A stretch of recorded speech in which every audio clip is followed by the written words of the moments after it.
Hi everyone, please subscribe to my channel. Blood Immortal Venerable, see playlist for other chapters and novels. I do not translate the novels. Credits goes to original translator and author of the novel. I only make it as an audiobook so it would be easier to just listen while doing other things. Credits goes to the author of the novel. I convert stories to audiobook for mental health, for multitasking purpose, for accessibility and time saving. Listening to audiobook is also beneficial for people who have disability. It improves our listening skills and improve our English comprehension, vocabulary and other things. So, thank you for listening. Thank you and thank you very much for your support. Chapter 3581, The Soul-Catching Lamp. Thud, Sawyer's unconscious body fell to the ground. At the same time, Zen lowered his head and stood still. Previously, when Sawyer was being possessed by the treacherous being, he wasn't able to move either. This time, it seemed that it was trying to invade Zen's body. Brother, Thurston quickly approached Sawyer's body. He carefully carried Sawyer to one corner to look at his condition. The others didn't pay much attention to Sawyer right now, for they were all focused on Zen.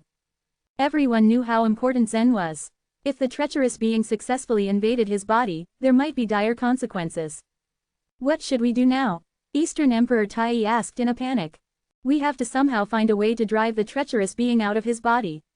King Yayan said anxiously, also not knowing what exactly was needed to be done. Then, the snake goddess's eyes narrowed as she walked towards Zen. She stretched out her hand, and a pink flower lamp immediately materialized. The soul-catching lamp. Everyone's eyes lit up as they saw the lamp emerge from the snake goddess's hand. The flower contained in the soul-catching lamp could forcefully drive the soul out of one's body. Even if that person had reached the holy soul realm, he would still find it difficult to resist its power. However, despite its power, its use was quite limited. This was because the lamp needed to be close to the target in order to be effective. Because of this, it had never been used in battles. But now that Zen's body was still motionless, the soul-catching lamp came in handy. The only problem was that they weren't sure if the treacherous being was a kind of soul or not. If it wasn't, then the lamp would also be useless. The snake goddess didn't have much time to think about it, so she just risked it. Soon after, the pink flower in the lamp began to glow. Wisps of pink smoke started floating out from it. Whoosh! The snake goddess forcefully blew the smoke. The pink smoke quickly rushed towards Zen's face and entered into his eyes, ears, mouth, and nose. Then, the snake goddess monitored the movements of the soul-catching lamp. In just a matter of seconds, the pink light in the lamp grew brighter and brighter as the flower started blooming. However, as the flower reached its full bloom, the light suddenly dimmed, and the petals began to wither rapidly. With a flash in the snake goddess's eyes, she yelled, "Now!" She started grabbing the soul-catching lamp and pulled it hard. She felt that the smoke inside Zen's body latched onto something, so she was trying to pull it out from him. Whoosh, whoosh. Soon, wisps of pink smoke came out from Zen's eyes, ears, mouth, and nose. Everyone was expecting that the treacherous being would be pulled out along with the pink smoke. However, their faces twitched the moment they saw that there was nothing but the smoke. The snake goddess was the most disappointed of all. She knew that she felt something earlier, so she was also surprised that nothing came out. Whoosh! Unwilling to give up, the snake goddess once again blew the smoke into Zen's face. Right now, everyone depended on her, so she couldn't fail them. However, before the snake goddess could pull the smoke out again, Zen suddenly opened his eyes. Everyone was shocked to see that the pupils in his eyes had disappeared. His eyes only revealed the white parts, and it seemed that he was no longer in control of his body. Then, in a split second, the previously motionless body of Zen quickly rushed towards the snake goddess. Crash! Zen threw a punch at the snake goddess. The snake goddess was totally caught off guard. At such a close distance, she wasn't able to dodge Zen's sudden strike. Although it was just an ordinary punch, the force it contained was still extremely terrifying. The snake goddess instantly flew backward and was thrown far off to the point that she hit the circular space wall created by the Wing King. Meanwhile, Zen opened his mouth and did the same thing as Sawyer did earlier. He was howling. Then, he turned around and threw a punch at the green space wall. Crash! The space wall instantly broke into pieces. Whoosh! He then strode towards the exit of the village. What's going on? What's he going to do? The treacherous being doesn't look like it would wake up its companions. Then, is it just going to leave this place? Everyone had a lot of questions in mind. They also wanted to chase after Zen, but his speed was just too fast. Moreover, they wouldn't be able to do anything with the treacherous being's strength even if they caught up with Zen. Previously, when the treacherous being had possessed Sawyer's body, it had easily resisted the Thurges of the Eternal Realm warriors. Now that it possessed Zen's body, it was more likely that its strength would also be stronger. In just a few seconds, Zen had already rushed out of the fences of the winding road and disappeared through the vast white mist. King Yayan, Eastern Emperor Tai, and the others just stood there as they watched Zen's figure vanish into the mist. They were left dumbfounded at everything that just happened. But today is not the third day. Now that he just went out like this on his own, would he be lost on the plain? King Yayan couldn't help but ask anxiously. At the same time, Fuxi was busy helping the snake goddess heal her wounds. He looked back and said flatly, theoretically, yes. However, there may be an exception. After all, they all knew that the winding road belonged to the treacherous beings. Since it possessed Zen's body, then perhaps it wouldn't be lost. But there were bigger problems to be considered, like Zen's survival. Could he still survive after being possessed by it? The snake goddess was badly injured. But despite her condition, she hadn't stopped thinking of a way to save Zen. However, it seemed like she was also running out of ideas as her face showed an expression of hopelessness. Eventually, everyone had stopped talking and the atmosphere became even gloomier. At this moment, the silence was broken when they heard someone cough. Ahem. What happened to me? While everyone was getting depressed, Sawyer suddenly woke up in Thurston's arms. Brother, you've come too. Thurston was overjoyed. He was actually thinking if Sawyer was even going to wake up after being possessed by the treacherous being. Everyone's attention focused on Sawyer. As he tried to recall what happened earlier, his face darkened. He started touching his face and his body but found out that he wasn't hurt. Brother, you're fine now. The treacherous being has come out of your body, Thurston explained in a soft voice. All of them thought of the possibility that Sawyer might die. But it turned out that as the treacherous being left his body, it also left his body and soul intact. This is actually good news. He's fine after being possessed by the treacherous being. That means that Zen could also survive. That's right, at least there is still a chance. As they saw that Sawyer was in good condition, everyone seemed to get a hold of a glimmer of hope. I'm connected to the civilization artifact of the Regal Jade civilization, so I can sense his location. After we leave the winding road, we could go look for him, the Wing King suggested. That's good to know then, Fuxi said as he nodded his head. Just earlier, they were almost about to give up. But now that they knew that there was slight hope of finding Zen, they decided to give their all for this slim chance. Now, one more treacherous being had left the winding road. Even if a treacherous being really revived at night, there would still be an empty thatched hut here. After several hours, the sky started to dim again. The winding road was enveloped in darkness once more. Thanks to Fuxi's treatment, most of the injuries of the snake goddess had already been healed. Then, everyone stabbed their ears again as they went into hiding inside the small hut. Through the thatches, they saw the treacherous beings flickering in bright white lights. The snake goddess's eyes flashed as she concentrated on counting the treacherous beings roaming outside. She counted a few times just to make sure.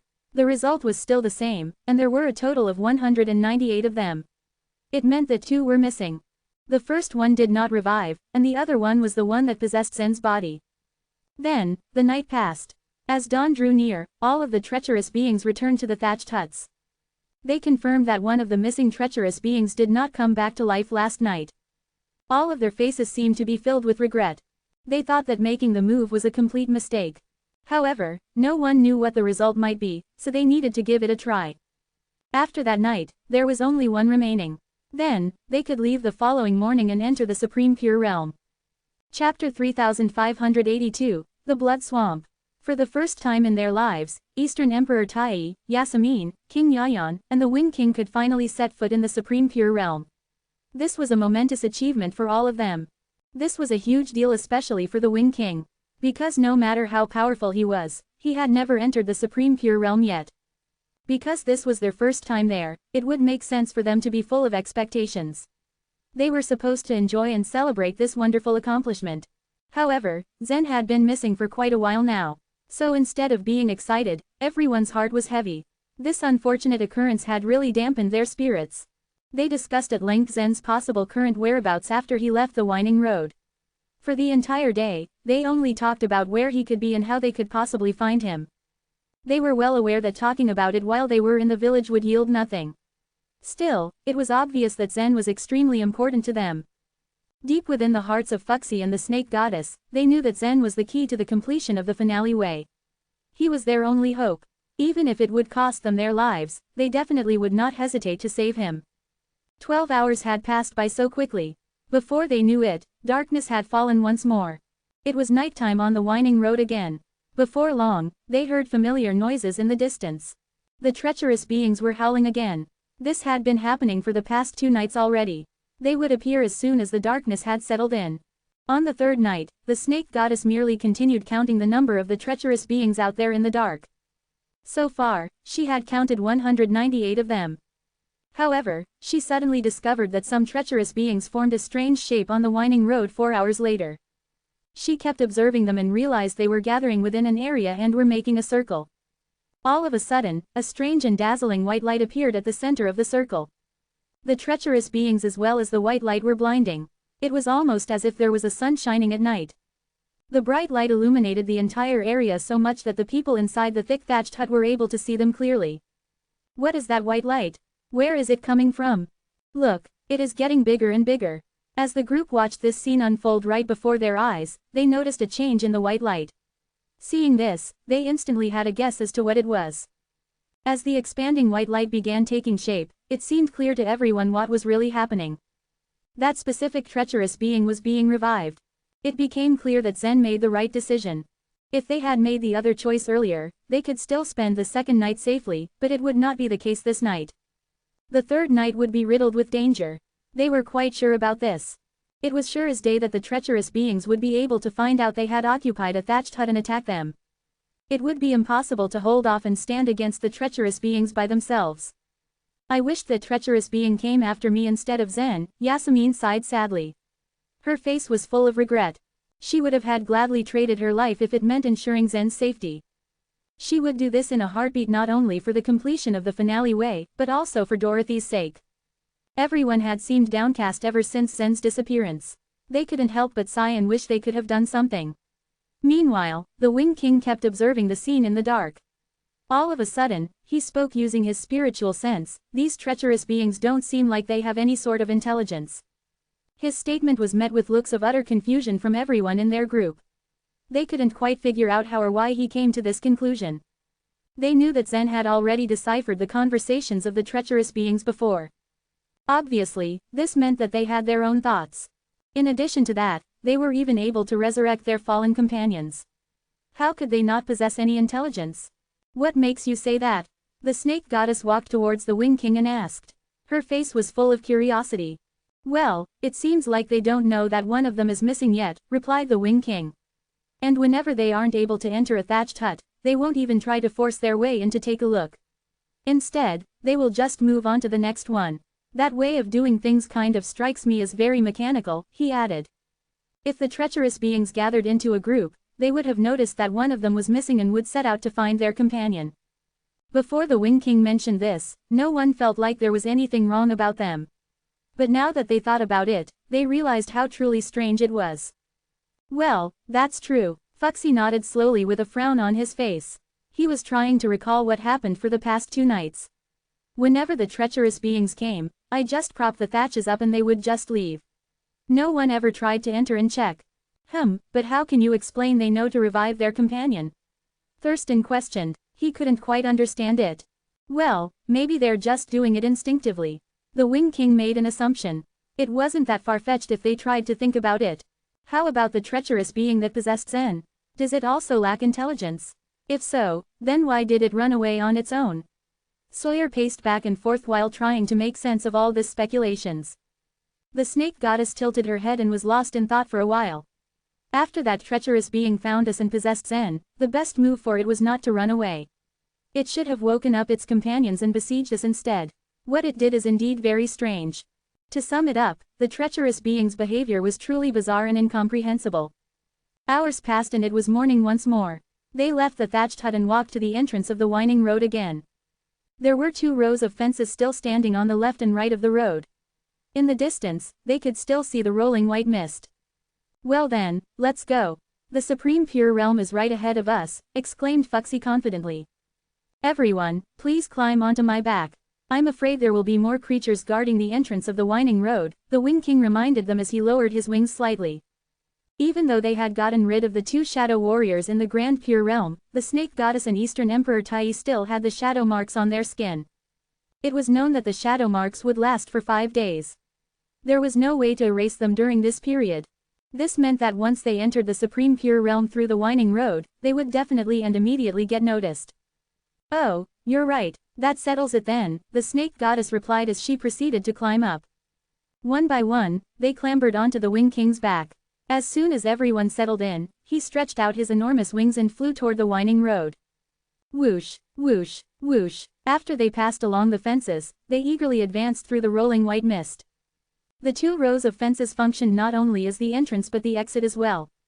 There were 2 different worlds on either side of the fences. Right after the Wing King swiftly soared out of the white mist, they saw a potholed swamp ahead of them. Most swamps were usually dangerous.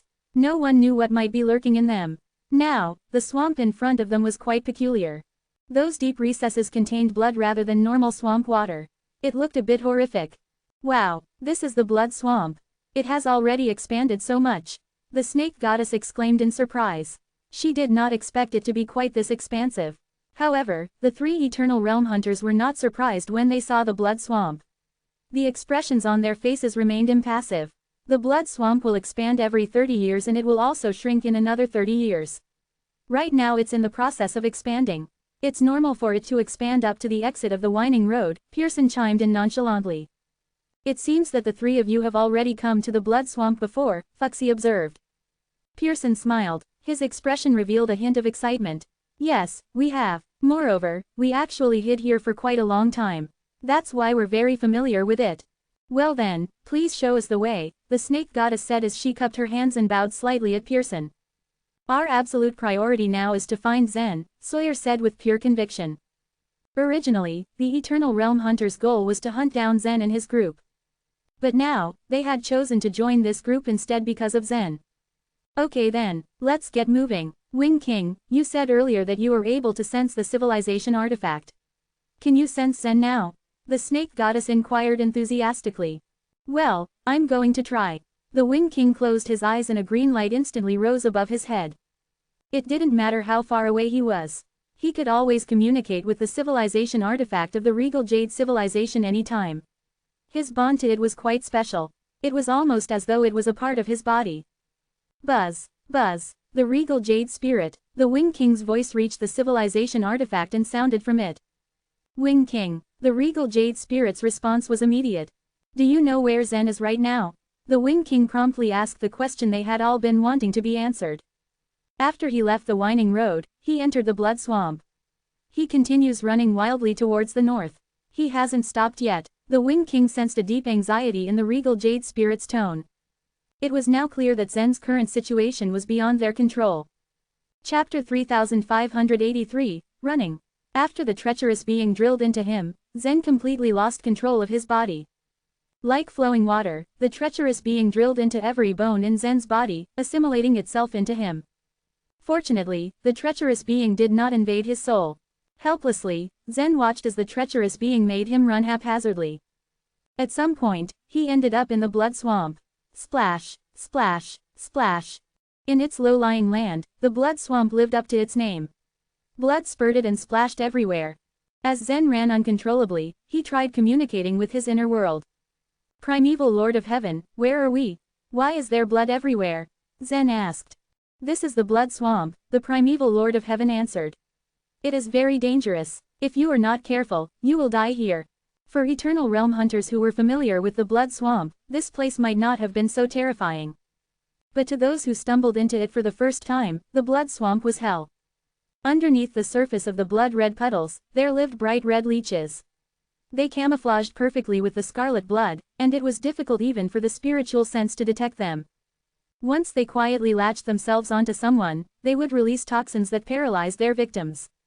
Then, slowly, those bloodthirsty leeches would devour their victims' souls. The most terrifying part was that, once they devoured the souls, they would occupy their victims' bodies for a while.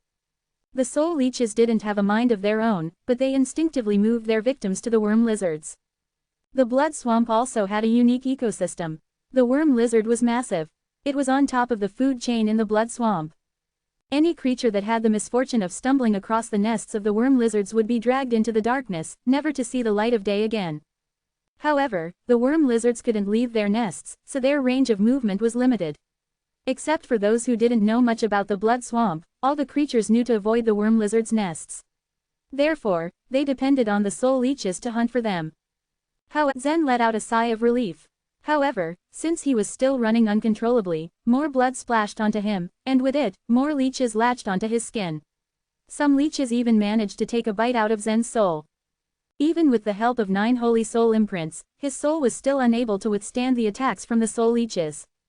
Zen winced in pain. He knew he couldn't hold out any longer. So, he willed his soul to retreat back into the depths of his mind. These leeches are so powerful, he whined. The soul leeches had only managed to take a few bites, but he already felt half his soul was paralyzed. You didn't let me finish speaking, the primeval Lord of Heaven reprimanded. Let Zhurong deal with them. As soon as he finished speaking, Zhurong appeared above Zen's head. Zhurong's energy soul was shrouded in flames, which burned over Zen's head. Soon, the flames enveloped Zen's entire body. From afar, he looked like a burning man running desperately. The soul leeches on Zen's body were scorched into nothingness by the flames, and the blood from the swamp evaporated quickly. That was one problem dealt with. However, he was still being controlled by the treacherous being. By now, the primeval Lord of Heaven and Zen had already figured out that the treacherous being didn't have its own consciousness. What the treacherous being had said when it possessed Zen's body had been deciphered by the heavenly obsession civilization. It was instinctively expressing its regret and anger, trying to break free from the shackles of the winding road. Now it ran like mad, driven solely by instinct. As for where it was running towards, Zen didn't have the slightest clue. Neither did he have the time to figure it out, since his top priority now was to stay alive. Zhurong was just a wisp of energy soul, and before long, his energy was exhausted. So he was sent back to Zen's inner world. Now, it was Emperor Charm's turn to make a move. After him, another would take his place. The human heroes had become Zen's bodyguards, protecting his soul from being devoured by the soul leeches. While the many human heroes took turns to attack, Zen's body suddenly stepped into a large pond. To his surprise, he didn't sink. At the pace he was running, it was a piece of cake for him to walk on the water. However, he had only taken a few strides forward when a massive head suddenly emerged from the water. It was a worm lizard's head. The pond was its nest. Splash! The huge worm lizard opened its big mouth and swallowed Zen in one gulp. It was a creature in the Supreme Pure Realm, so it was far stronger than the creatures in the Grand Pure Realm. The worm lizard had sensed Zen's presence long ago through those soul leeches, but it was very disappointed that Zen killed them off so easily. However, to its delight, Zen came straight to its nest. Such good luck! The worm lizard excitedly snapped its mouth shut and was sinking back into the pond when suddenly, cracks as thick as an arm appeared on the surface of its skull. Crack, crack, crack, the cracks rapidly spread, causing the worm lizard to feel a little uneasy. What's going on here? It thought confusedly. When it finally realized that it was the human in its mouth that was causing the cracks, it was too late. Before it could even react, its head exploded into tiny pieces. Zen emerged, unscathed, and continued sprinting across the pond as though nothing happened. Chapter 3584, to the north. All the creatures hiding throughout the blood swamp were shocked by the worm lizard's death. Despite being the dominant creature of the blood swamp, the worm lizard had easily been shredded from the inside out. This was incomprehensible to the other creatures. However, these creatures were only momentarily stunned before they swarmed into the nest of the worm lizard. The worm lizard was ginormous, and its flesh and blood contained precious substances. After devouring them, these creatures would be greatly fortified. How could they miss out on such a rare opportunity? As the blood surged wildly in the pool, the dead worm lizard's bones and flesh were rapidly devoured until nothing was left. Splatter! After vanquishing the worm lizard, Zen's body kept charging at a huge velocity. Alright, this treacherous being is extremely powerful. At least, I don't have to worry about any threats to my body. Zen sighed. It seemed that the treacherous being possessed strange magical powers. It had displayed these powers on the winding road when it had managed to resist Fuxie's and the snake goddess's attacks. Now that the treacherous being had attached itself to Zen's body, it had transferred the same strange power to his body. This was how it had destroyed the worm lizard. When it leaves the blood swamp, we will be able to guess at its intended direction, the primeval Lord of Heaven replied. Zen nodded. He had no other option except to wait and see. Here's something strange, the primeval Lord of Heaven continued. Why didn't your bloodline conflict with the treacherous being in your body? Although the ancestry-level bloodline Zen had been endowed with was beyond his control, it had often saved him at critical moments in the past. Maybe the bloodline can't act against the treacherous being, Zen guessed. There could be no doubt that the ancestry-level bloodline had its own intentions. At the very least, it had displayed a reluctance to fall into the hands of the Nihility race and the element spirit civilization. However, when the treacherous being invaded Zen's body, the ancestry-level bloodline showed no reaction to it at all. But that's impossible, the primeval Lord of Heaven shook his head. The ancestry-level bloodline filled every cell of Zen's body, and its presence had to have overlapped with that of the treacherous being. It was miraculous that there was no conflict between the two. Then what else? Zen appeared bewildered. He was stumped for any other theory to explain it. The primeval Lord of Heaven thought for a long while as he considered all possibilities. His eyes suddenly lit up as a realization struck. Your bloodline hasn't rejected the treacherous being. Then there is a likelihood that it is related to the treacherous being, don't you think? The ancestry-level bloodline is related to the treacherous being. Zen suddenly cocked an eyebrow. Primeval Lord of Heaven, does that mean that the treacherous beings are not native to the chaos, but they are creatures from the abstruse energy world? Or do you mean that they originate from the Four Spirits sect? Exactly. But the Four Spirits sect consists of human spirits, monkey spirits, snake spirits, and bird spirits. There is no creatures like the treacherous beings among them, Zen said doubtfully. The treacherous beings are not normal creatures. They possess different forms and float aimlessly throughout the year in the three purities stage. They seem to be a special kind of spirit, or rather, a special kind of soul, the primeval Lord of Heaven explained. The primeval Lord of Heaven had once conducted a study of the treacherous beings. As with most such forces, his study had ended in failure. The treacherous beings were lethal. Sometimes they appeared quite docile, but at other times they became extremely violent. It was difficult for the forces in the three purities stage to control them by any means, so there was nothing to do except to steer clear of them. Therefore, no one knew how they came into being or how they had disappeared. Even though they had wanted to study them, they had no idea where to begin. Even so, conjectures abounded about the treacherous being's origin. Since the three purities stage was closely located to the abstruse energy world, most would always associate the mysterious beings and events in the three purities stage with the abstruse energy world. Many people viewed the treacherous beings as souls of the instant civilization. As to why these souls couldn't communicate with them or why they acted so unpredictably, there was no explanation for this either. That is feasible, however, I was just wondering where this treacherous being will lead me to. Zen sighed with resignation. After the blood swamp's expansion, it now occupied a massive area and seemed almost endless. As Zen's body crashed ahead at full speed under the treacherous being's control, a great number of soul leeches were scorched to death along the way. He broke into the nests of 6 or 7 more worm lizards, slaughtering them all.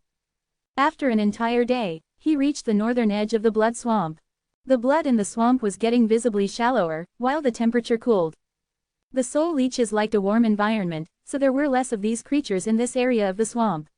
Therefore, the worm lizards that relied on the soul leeches during their hunting couldn't survive in this area either. What replaced them in the food chain was an even more ferocious creature, the swamp prawn. The swamp prawns possessed an astonishingly hard outer shell and congregated in large numbers. They usually hunted in packs and could instantly devour their prey.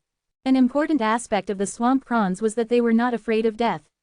No matter the superior strength of their prey, they would bite it hard, regardless of their own injuries or possible death. But this time, they faced a prey that they couldn't tackle at all. The red swamp prawns pounced on Zen in groups, but the treacherous being maneuvered Zen's body, making him run wildly while swinging his arms like windmills at the same time. This might have appeared comical, but the damage dealt by his arms was formidable. Any swamp prawns coming in reach of his arms were instantly shredded, without exception. The swamp prawns were the most plentiful creatures in the blood swamp. There were 40 to 50,000 of them in total, and even the powerful worm lizards were considered their prey. However, with their failed hunt of Zen, many of their members were slaughtered and their numbers were greatly reduced. After vanquishing the swamp prawns, Zen encountered a group of scavenging black wolves. As Zen's body was launched into a fight against the black wolves, he heard the Wing King's voice echoing from the civilization artifact of the Regal Jade civilization. The Wing King and the others had left the Winding Road and entered the Supreme Pure Realm. Zen quickly told him his current location. After confirming Zen's location, the Wing King and the others began to soar above the blood swamp, chasing after Zen.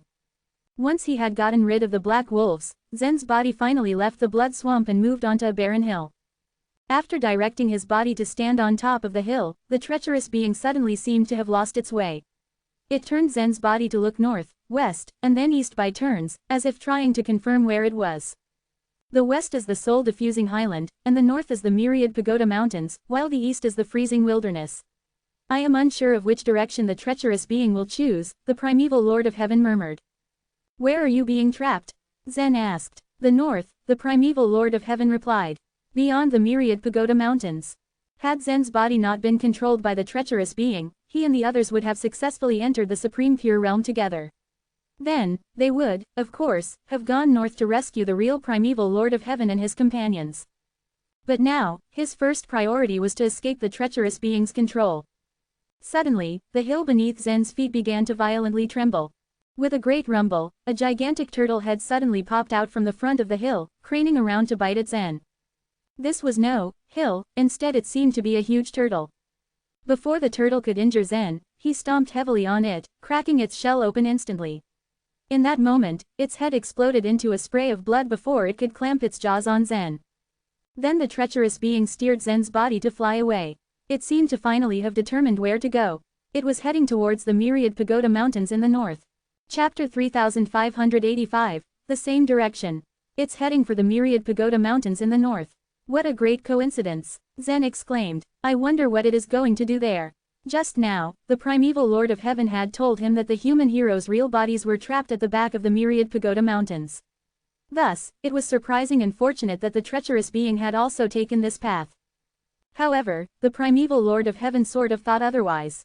This may not be a mere coincidence, he said. I don't think it chose this direction just on a whim. It may have a specific purpose to go there, he speculated. A specific purpose? What would that be? Zen asked out of curiosity. To enter the Jade Pure Realm, the primeval Lord of Heaven answered straightforwardly. The Jade Pure Realm was the core area among the three purities stage, and also the most mysterious one. Like the element spirit civilization, almost all civilizations also wanted to enter and explore what was inside the Jade Pure Realm. That being said, the human race was no exception.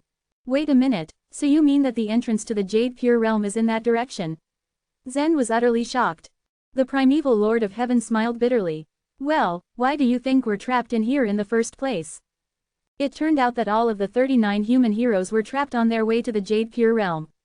The entrance to the Jade Pure Realm had been a tremendous secret for most of the civilizations.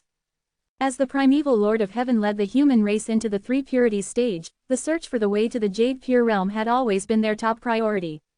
The entrance to the Supreme Pure Realm was located at the center of the Grand Pure Realm.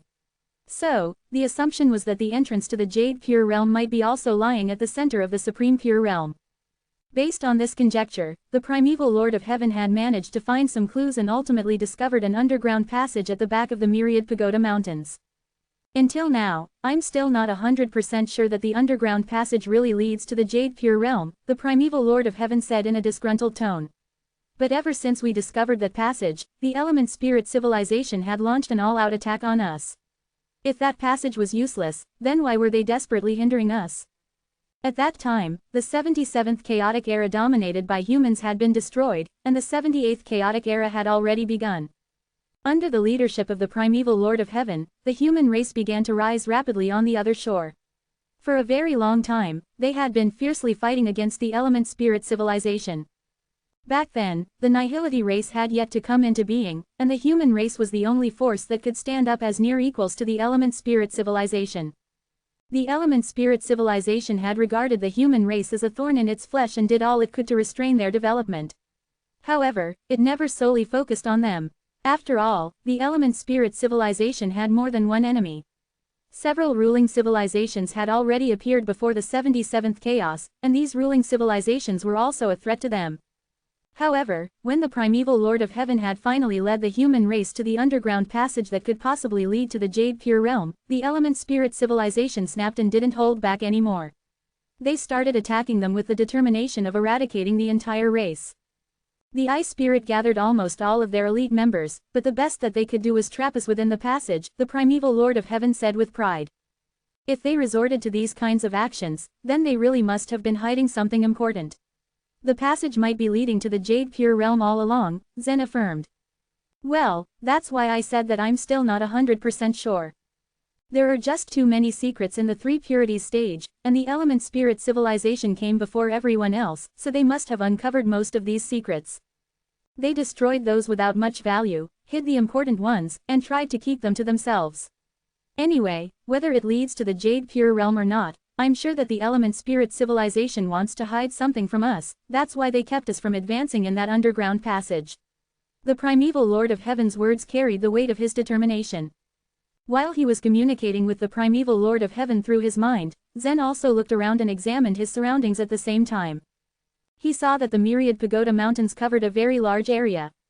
The mountains here were completely different from the other mountainous areas. At a glance, every mountain looked like a lofty pagoda. Moreover, it was an amazing sight to behold that all of the mountains were almost of the same height and shape. As he passed through them, he felt as if he had entered a strange, immense forest formed by numerous lofty mountains. I just had an idea. Although the treacherous being doesn't seem to possess much intelligence, it knows Sanskrit words. How about we try communicating with it? Zen suggested. The primeval Lord of Heaven had long established a capable team within Zen's inner world. This team was well trained and it would be easy for them to pronounce even the complicated Sanskrit words. After getting out of the winding road, Zen had been preoccupied with the constant troubles that he encountered in the blood swamp. The myriad pagoda mountains looked much quieter and safer, so he deemed it to be a good chance to give it a try. The primeval Lord of Heaven had also originally planned to do the same thing, but the situation didn't permit him. Thus, when Zen suggested it, he quickly gathered the members of his team. They had practiced and made other preparations to be skilled in terms of cooperation and synchronization. Following the instructions of the heavenly obsession civilization, they began to pronounce the corresponding Sanskrit words. Their voices echoed in Zen's body. Can you understand me? Who are you? Can you communicate with me? As they pronounced the Sanskrit words together, their voices eventually formed a rhythmic song. The treacherous being had taken over Zen's entire body, so it should be able to hear the song. Both Zen and the primeval Lord of Heaven waited expectantly for the treacherous being to respond. However, to their dismay, it only continued to control Zen's body by running wildly, as if it didn't hear anything at all. Although the result wasn't totally unexpected, the two of them still felt a little disappointed. We could still try a few more times, Zen insisted. With that, the team in his inner world began chanting again and conveyed the messages through rhythmic songs over and over. Within 5 minutes, they repeated the same set of questions multiple times. However, they still didn't get a single response from the treacherous being. Well, we did what we could. Zen finally gave up and sighed in disappointment. It was upsetting enough for him to have his body manipulated by another creature. But what made it worse was that the particular creature didn't have a shred of intelligence. As Zen chose to give up, he noticed that the treacherous being suddenly controlled his body and turned left. It was the first time that the treacherous being changed directions after a long while. After entering the range of the myriad pagoda mountains, it headed north for quite a distance before finally changing directions. While Zen's expression was more of confusion, the primeval Lord of Heaven's reaction was the opposite. He was surprised, but there was a huge trace of expectation on his face. Perceiving this, Zen couldn't help but ask, "What's the matter?" The primeval Lord of Heaven's reaction just made Zen more confused.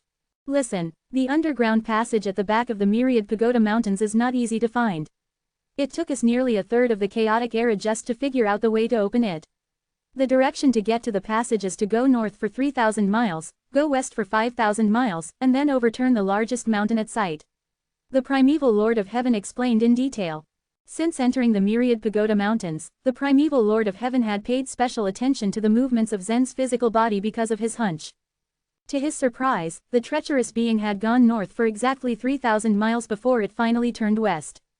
At the back of the primeval Lord of Heaven's mind, this didn't seem to be a coincidence anymore. Then, perhaps, the treacherous being is actually heading for the underground passage that leads to the Jade Pure Realm. Zen exclaimed in excitement. If that's the case, things would definitely work out, he thought to himself. Once they entered the underground passage and met the real selves of the human heroes, they might be able to figure out a way to resolve Zen's current state. Well, there's nothing we could do now but hope for the best, the primeval Lord of Heaven said. The myriad pagoda mountains was indeed a peaceful area. They didn't encounter any obstacles as Zen's body trod all the way to the west. It wasn't long before a round pagoda-shaped mountain finally appeared on their view. The mountain was several times broader than the rest, and it was also much higher. After arriving at the bottom of the huge mountain, the treacherous being paused for a moment before it manipulated Zen's body to climb up the cliff. As Zen and the primeval Lord of Heaven witnessed this, their minds were both filled with anticipation.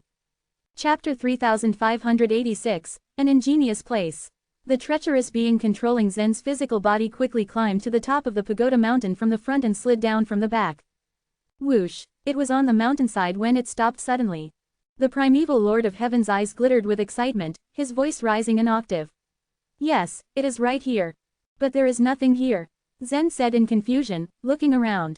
But before Zen could finish speaking, the treacherous being controlling his body hefted a mighty slap at the pagoda mountain. Bang! Although these pagoda mountains were made of stone, they were covered with dust and soil as time went by. After the treacherous being had launched a palm strike, the thin layer of soil on the surface of the mountain shattered, revealing a huge red copper disc. The surface of the copper disc was engraved with intricate patterns. Buzz! The surface of the red copper disc glowed when a thick light film covered it. What should we do next? Zen asked in his mind. Do we really need to push this pagoda mountain over? Of course, the primeval Lord of Heaven said with a smile. There are 4 pagoda mountains in all that need to be overturned. I had spent a lot of time and energy at the time to find these 4 mountains. As he spoke, the treacherous being maneuvered Zen's body so that it slammed viciously into the red copper disc. The light film on the surface of the disc was solid. The power released in a collision could reach 1,000,000 divine megatons, but it failed to break the light film. Boom! The collision between Zen's body and the red copper disc produced a huge shock wave that rippled outwards and also affected the surrounding pagoda mountains. The surfaces of these pagoda mountains were covered in soil. The shock wave shattered the soil on the surface of each pagoda mountain, revealing what lay underneath. Each mountain was actually a tall pagoda made of red copper metal. Are all these pagoda mountains made of metal? Zen asked, surprised, as he looked around at the copper pagoda mountains. There was no doubt that the nature was ingenious, but it was impossible to cast so many smooth pagoda mountains with metal. All the pagoda mountains are like this, the primeval Lord of Heaven said, nodding. These were man-made, but we do not know who built them and why. Anything in the 3 purities stage that couldn't be explained would be explained away as being related to the instant civilization. The blow from the treacherous being had caused the huge pagoda mountain to tilt a little. It was not easy to overturn such a huge metal pagoda mountain. Boom, boom, the treacherous being then hit it for the 2nd time, and then the 3rd time, the 4th time. Every time they collided, the pagoda mountain would tilt a little more. When the pagoda mountain had tilted to a certain extent, Zen was surprised to find that it was locked to the ground with gear wheels. At the bottom of the pagoda mountain were 2 small and 1 huge gear wheels. The 2 small ones were tightly connected to the huge one. How could such things exist under the myriad pagoda mountains? The more Zen looked at them, the more surprised he became.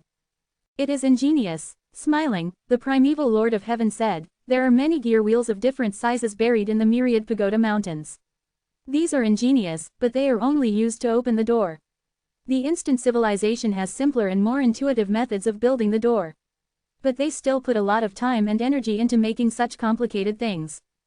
Zen's gaze turned to the distance where he saw countless pagoda mountains standing proudly, their edges invisible to the naked eye.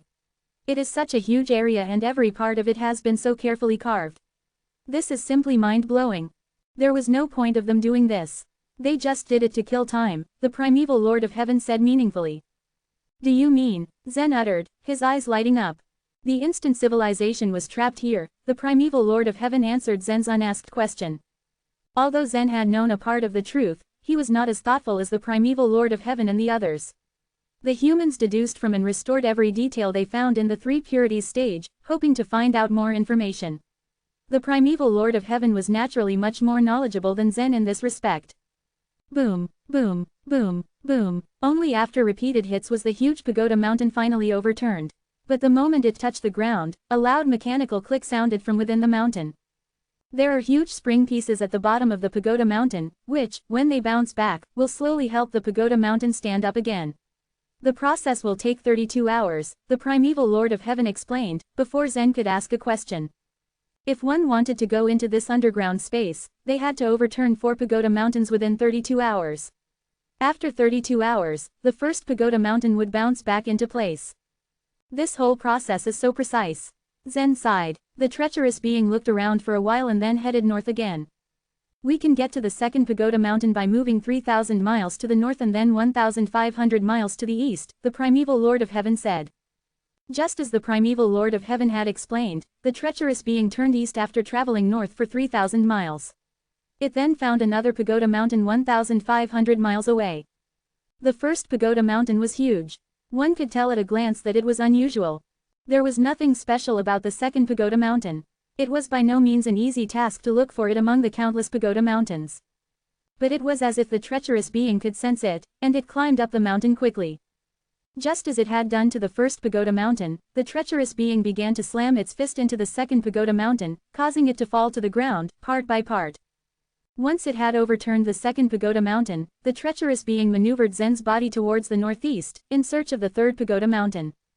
It had dealt with 3 pagoda mountains smoothly. The myriad pagoda mountains looked desolate. There were no warriors from other races or beasts. The Wing King flew over the blood swamp, when the treacherous being was overturning these pagoda mountains. With the Wing King's help, the snake goddess and others were not afraid of the soul leeches and worm lizards in the blood swamp.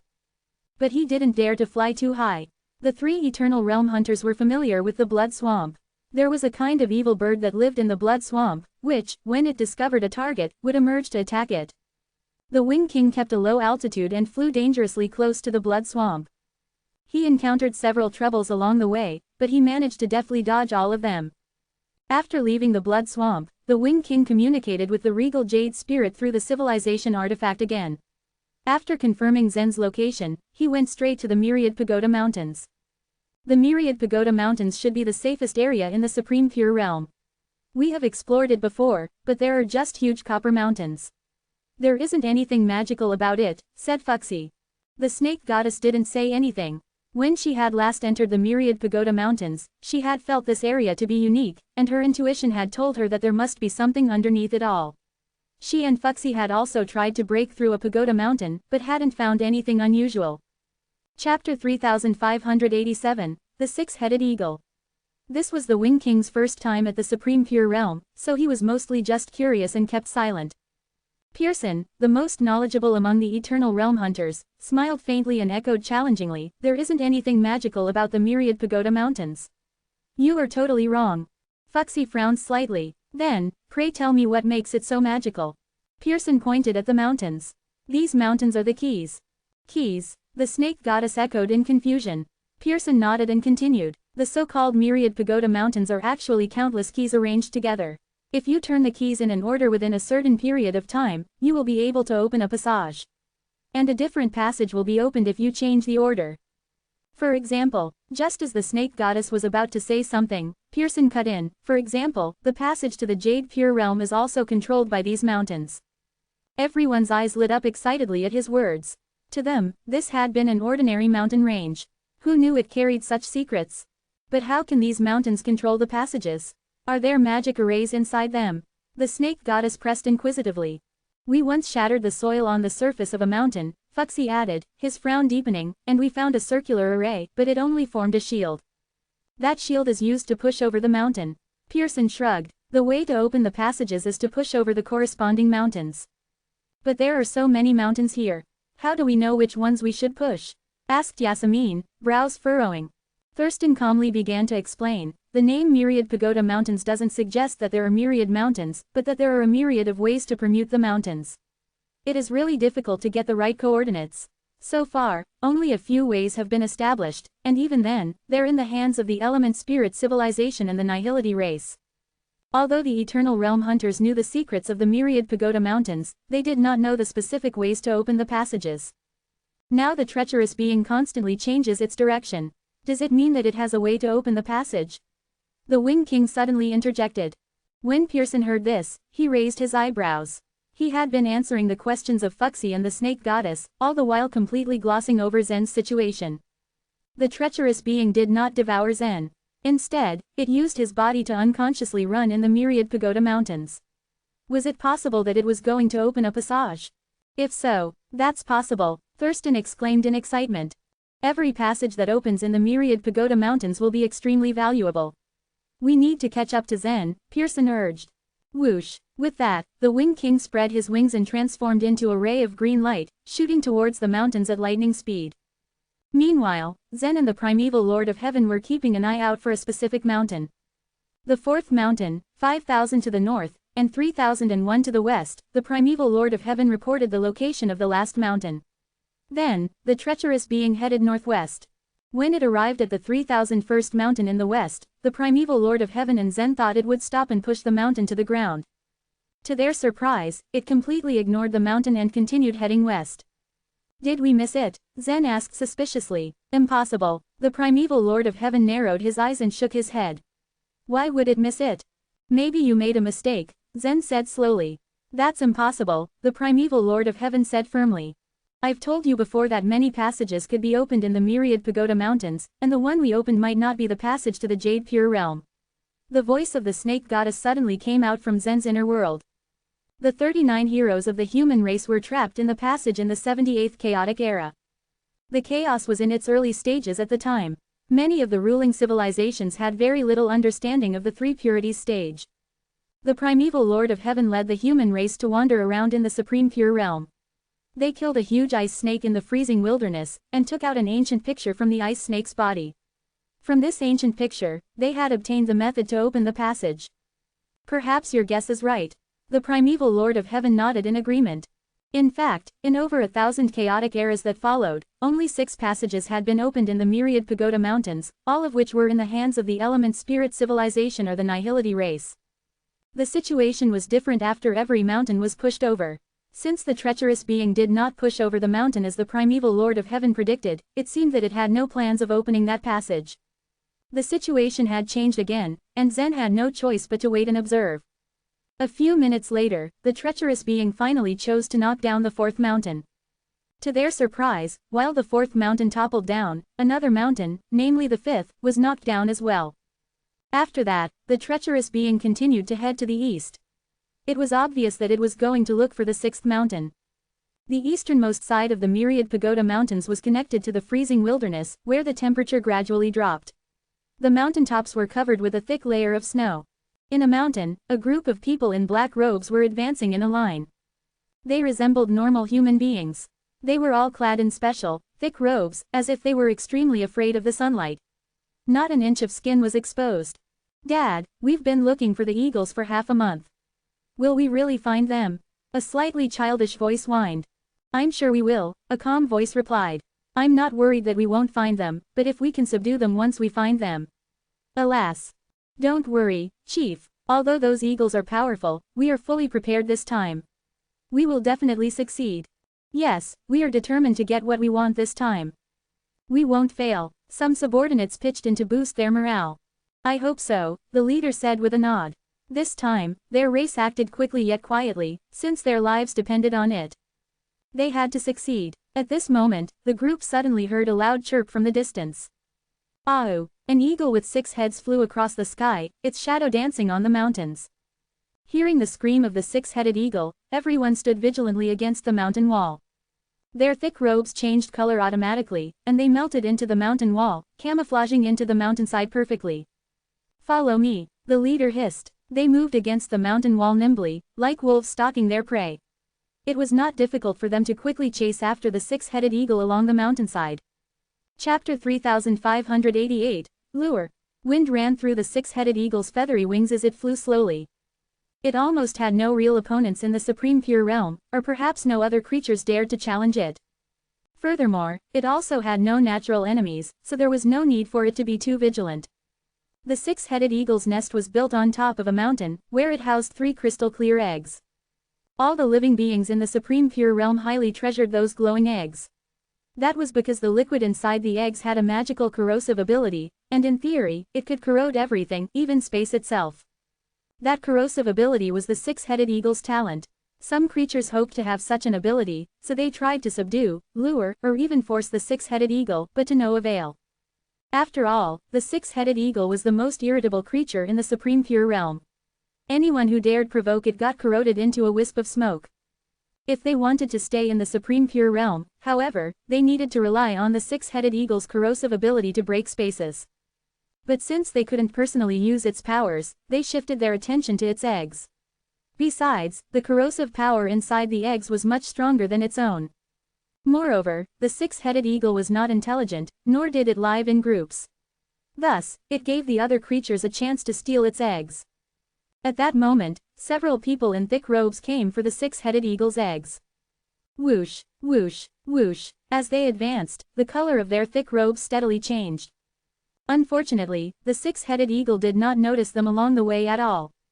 After they followed the six-headed eagle for 400 miles, they finally saw a massive nest. Thick green tree branches sprawled across the mountaintop and their seemingly irregular arrangement formed a typical nest. From afar, it looked like a green ring on top of the mountain. "Ao! Ao!" the six-headed eagle roared in the sky. 6 heads popped out from the nest in response. It was another eagle. It turned out that the flying eagle was the male, which was responsible for hunting outside, while the female eagle that stayed in the nest hatched the eggs. Then, the male loosened its grip and dropped its prey down from the sky. The prey was a big stone turtle. The stone turtle was one of the sturdiest creatures in the Supreme Pure realm. Its stone shell had a very tough defensive strength. The shell looked ordinary, but it contained a unique space rule. Even some of the most powerful creatures couldn't capture it. Whoosh! When the stone turtle fell, the female eagle caught it with its 5 heads. These eagles' 6 heads were not independent. The biggest head was in charge of the other heads. If it got decapitated, a second head took its place. The 5 heads were like one hand that caught the stone turtle. As soon as it caught its prey, the biggest head opened its mouth and gently spat at the stone turtle.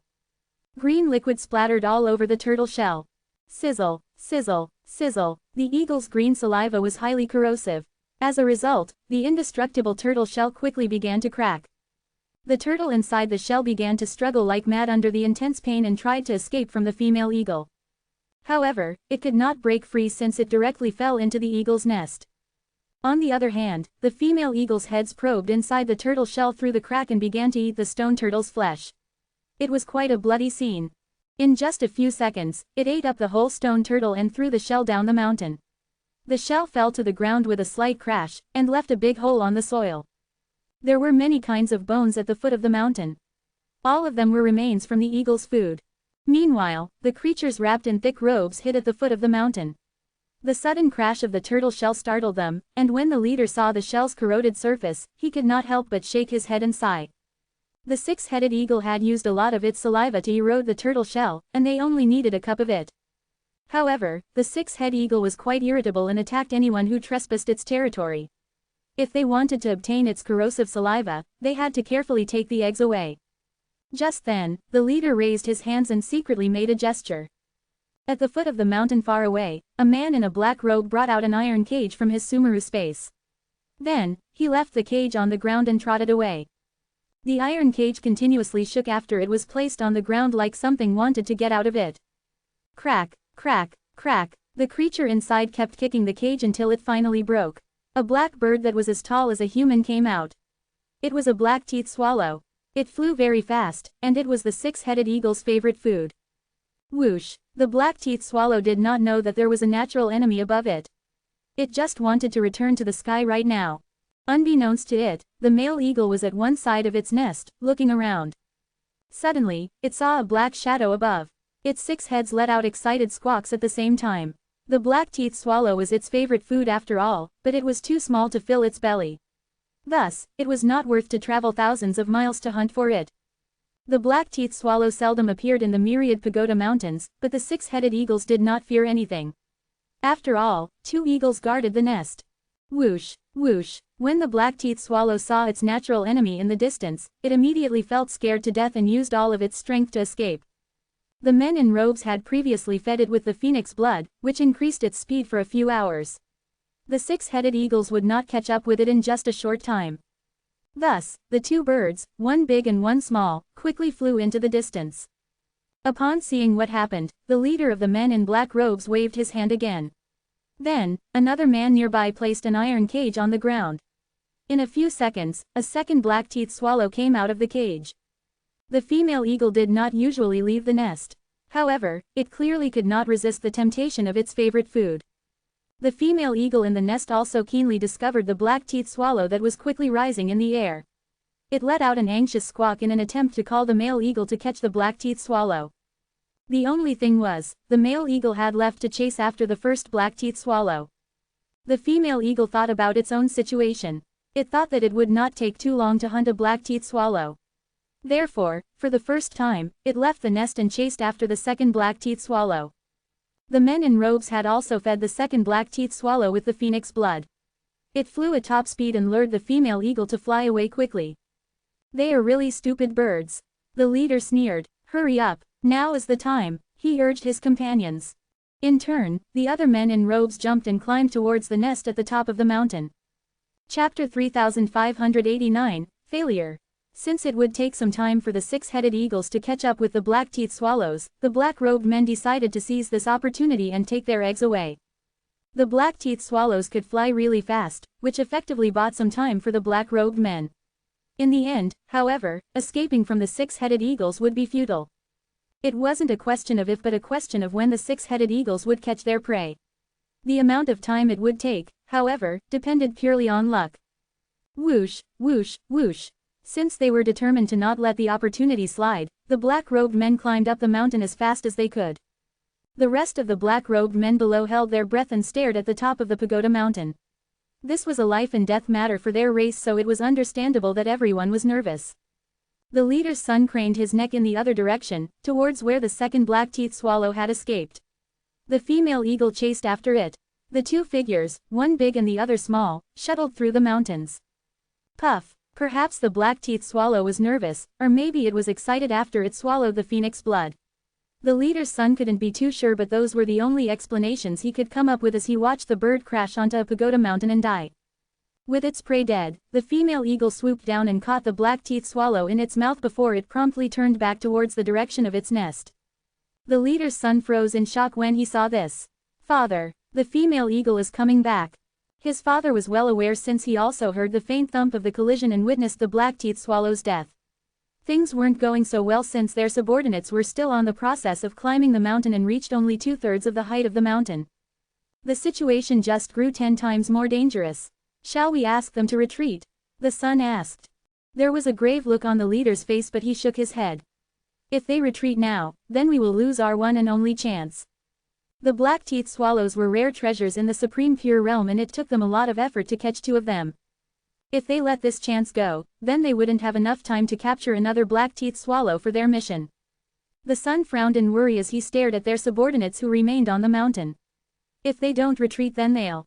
There weren't many members of their race, but the members were very tightly knit and got along extremely well. How could the leader's son bear to see them die? However, his father had already decided. "For the sake of our tribe," he said firmly. Their race had a lot of old, weak members. If they gave up now, then they would face a calamity and die. A small sacrifice was needed for the greater good. It would be better for 20 people to risk their lives for the sake of their entire race. The son, however, remained adamant. The female eagle will definitely return to its nest. It would be meaningless for them to sacrifice themselves. "Shut up," the leader scolded. He did not look at his son with a father's gaze, but with the hard, cold glare of a superior. The other warriors could say nothing, as they knew what they signed up for. They were all willing to follow their leader and sacrifice themselves if need be. That did not mean that they weren't scared. Death always made the strongest men tremble in their boots, and these warriors were no different. When the leader scolded his son, the latter immediately turned and walked away. "Elroy," his father shouted after him. However, his son turned a deaf ear to his cries. Without looking back, Elroy suddenly jumped along the pagoda mountain and whistled upwards. "Look here," he cried out. He wanted to attract the female eagle's attention and buy time for the 20 black-robed men. The female eagle had no idea that its nest was about to be raided, so it flapped its wings unhurriedly and savored its food. Elroy's cry distracted the eagle, and all its 6 heads looked down to find him beckoning from below. Down there was a brat actually stupid enough to provoke it. Instead of irritation, the eagle's first reaction was confusion. It wasn't that intelligent and got puzzled by Elroy's provocation. "Elroy," the leader shouted. Meanwhile, the eagle had already taken notice of his son. Soon enough, it quickly flapped its wings and swooped down toward the young man. When Elroy saw that his plan worked, he immediately went all out and shouted at the eagle that now came rushing towards him. As it was about to swoop down towards the boy, the eagle suddenly felt that something was wrong. One of its 6 heads looked up to see the black-robed men slowly approach its nest. "Oh!" It cried out. After it realized that it had been fooled, the female eagle immediately rose and flew back straight to its nest. Dang it, Elroy cursed. He was only able to buy a small amount of time for his men, and the pang of disappointment hit him when the eagle suddenly left. The 20 black-robed men pushed their speed to the limit. None of them had any idea what had transpired below and could only hear the cries of the six-headed eagle get ever closer. However, they did not pay any attention to it and simply rushed to finish their job. They were still 2,000 feet away from the nest and they could reach it in 12 seconds at most. However, at that moment, the female eagle suddenly flew up to the top of the pagoda mountain. 5 of its 6 heads opened their mouths and sprayed corrosive saliva all over the mountain face. This saliva formed a thin line on the mountain face and poured down like a green waterfall. The sight of this corrosive saliva freaked the warriors out as they did their best to avoid it. Their thick robes were made of special fabric and had good defensive power, but it was nothing when it went against the six-headed eagle's saliva. When the saliva made contact with their robes, their true appearances were revealed. These men looked very similar to humans but had paper-white skin from not having seen the light of day for so many years. Hiss, hiss. As their robes corroded from the saliva, the light soon began to disintegrate their flesh. They were actually creatures from the dark region. Their bodies did not stand a chance under the combined force of the corrosive saliva and the bright light. Ah! As the female eagle landed safely back in its nest, it let out a huge cry directed to the leader's son down below. This was the only warning Elroy received before the eagle suddenly spat a mouthful of green saliva towards him. Hiss, hiss, hiss. Fortunately, the corrosive saliva disappeared before it reached him. The six-headed eagle's saliva was terribly powerful and could even corrode the space. Since there was a long distance between the top of the pagoda mountain and the foot of it, the saliva corroded the space along the way until none of it remained. Of course, the female eagle already knew this, but it only did that to give Elroy a warning. The black-robed men below couldn't help but feel dejected. Their plan had failed. After a moment of silence, the leader turned to his men. Before we came here, I made it clear to all of you that we would risk our lives to complete our task. I know that it seems as if we have failed and all our efforts have been in vain, but I urge you all to find the strength to try again if you find even the slimmest of chances. With their leader's encouragement, all the black-robed men that hid nearby revealed themselves and began moving towards the mountain top. To go up and try to raid the eagle's nest at that moment was to court death, but they did not care. They were ready to risk their lives to complete their mission. As they approached the mountain top, a low sound suddenly came from the distance. It seemed someone currently ran at such a high speed that it caused the ground to tremble. When the black-robed men looked up, they saw Zen. A human being in the light region. What is he doing? All of them could only mutter in disbelief as they saw Zen rush towards them like a madman. Elroy decided to come forward and try to stop him in his tracks, maybe even ask him what caused him to run like this. However, it was like Zen did not see them. The man simply rushed towards the pagoda mountain and ran his way up the mountain. Chapter 3590, A Sudden Stroke of Good Fortune. Everyone began shouting at once. It's dangerous there. There is a six-headed eagle. Get out of here right now, yelled the son of the leader.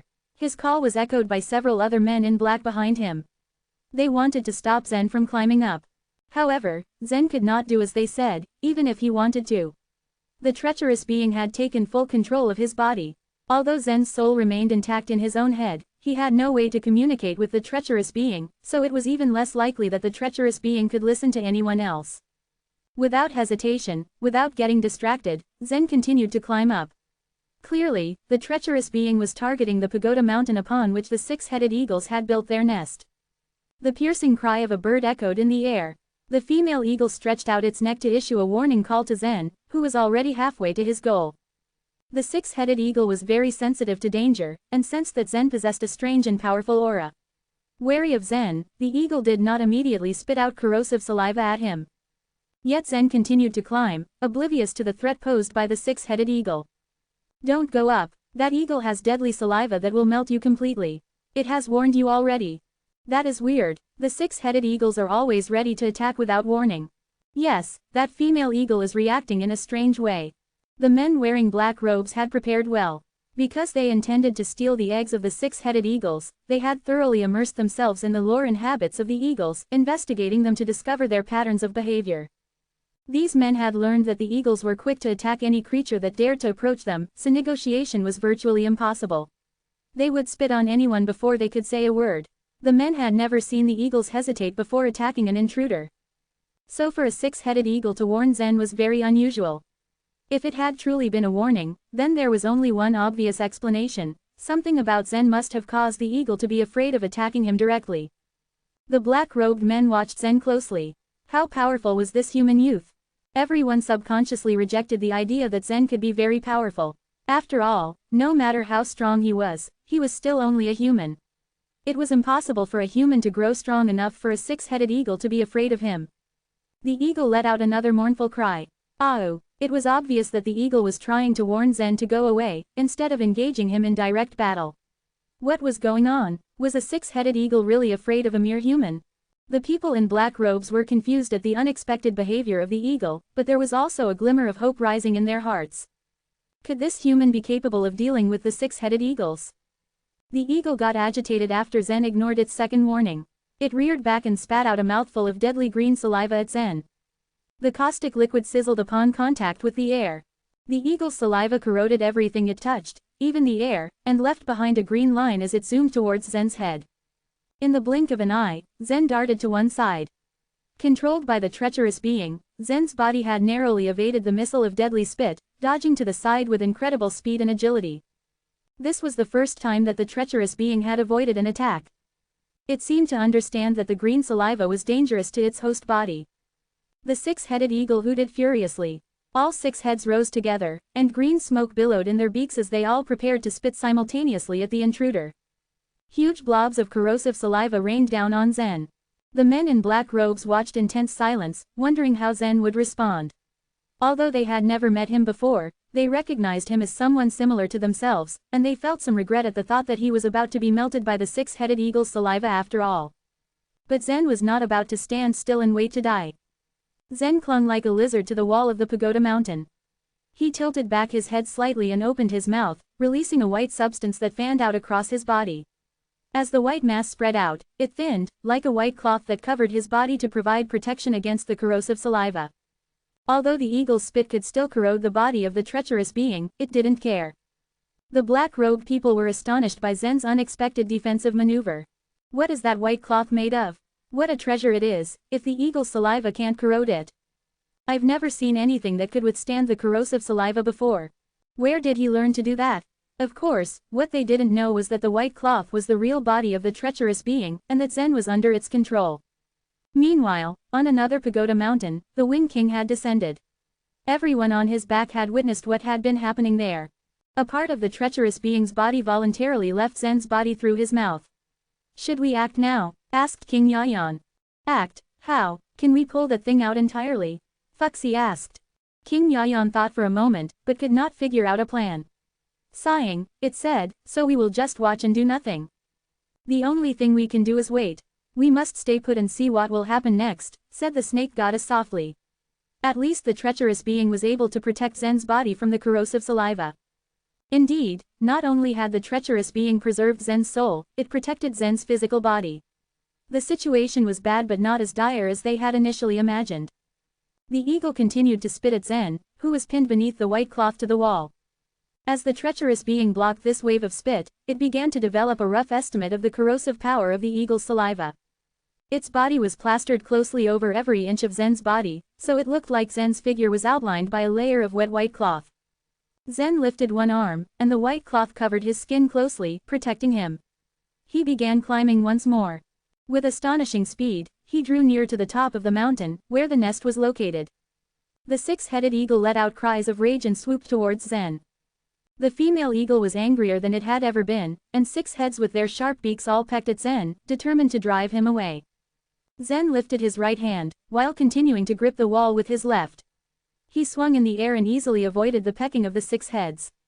At the same time, he stretched out his right arm towards the eagle. He slashed downwards 4 times. His attack sliced through the necks of the six-headed eagle, and 4 heads were cut off, tumbling into the nest. The corrosive saliva in their decapitated heads flowed from their open beaks and melted large holes into the nest. The female eagle wailed with pain. Badly injured, it flew up into the sky, circling the nest from a distance. As long as one of its heads remained unharmed, the eagle would stay alive, but if both of the remaining 2 heads were cut off, then it would die. With extreme grief and indignation, it gave up on its nest, deciding to flee the scene. However, at that moment, the male eagle returned carrying a black-teethed swallow. After it had caught and killed the swallow, the male eagle had planned to bring the food back to share with the female eagle at the nest. It had never imagined that any creature would dare to break into their nest. It hooted loudly as it saw the injured state of the female eagle. The female eagle called out mournfully, gliding as close as it could to the nest while staying out of reach of Zen's attacks. For several moments, the two six-headed eagles communicated with each other midair. Then the male eagle flew towards the nest, its eyes burning with anger. The six-headed eagles were notoriously irritable, so others didn't dare provoke them. They not only attacked immediately, they were vengeful creatures that plundered everywhere when they were enraged. A six-headed eagle would never forgive or forget a creature that had invaded its nest. The eagle sliced through the air as it swooped towards Zen. Quickly it rose back up, circling in the air once, then swooped down on Zen again. The only goal of the treacherous being was to overturn the pagoda mountain. If it hadn't been provoked first, it wouldn't have fought back. After driving away the female eagle, the treacherous being was ready to topple down the pagoda mountain. When the male eagle came about 100 feet close to him, Zen immediately turned and jumped. He soared through the air and landed on the back of the outraged eagle, who had been completely unprepared for that move. No one had ever even imagined getting so close to a six-headed eagle before. Zen slashed his hand several times, creating an invisible force that was like a sharp sword cutting through the necks of the male eagle. 5 of its 6 necks were cut off, leaving only the last one still attached. Zen had no intention of killing the eagle. Instead, as the eagle veered through the air, emitting cries of pain, he leapt from its back. He grabbed onto the top of the mountain and slid down. As he moved, he suddenly pushed it. There was a loud clicking sound, like a gear functioning, then the whole pagoda mountain swayed. Everyone stared as the mountain toppled sideways. As the pagoda mountain fell to the ground, 3 bird eggs rolled out of the nest. Although the eggs were thrown to the ground from tens of thousands of feet in the air, they were unharmed. Evidently, the eggs were very tough and resistant to damage. The eggs rolled on the ground and came to a stop near the leader of the men in black robes.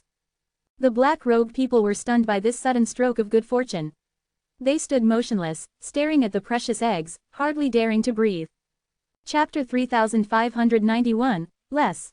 After 5 out of its 6 heads were all cut off, the male eagle was scared to death and tried to flee.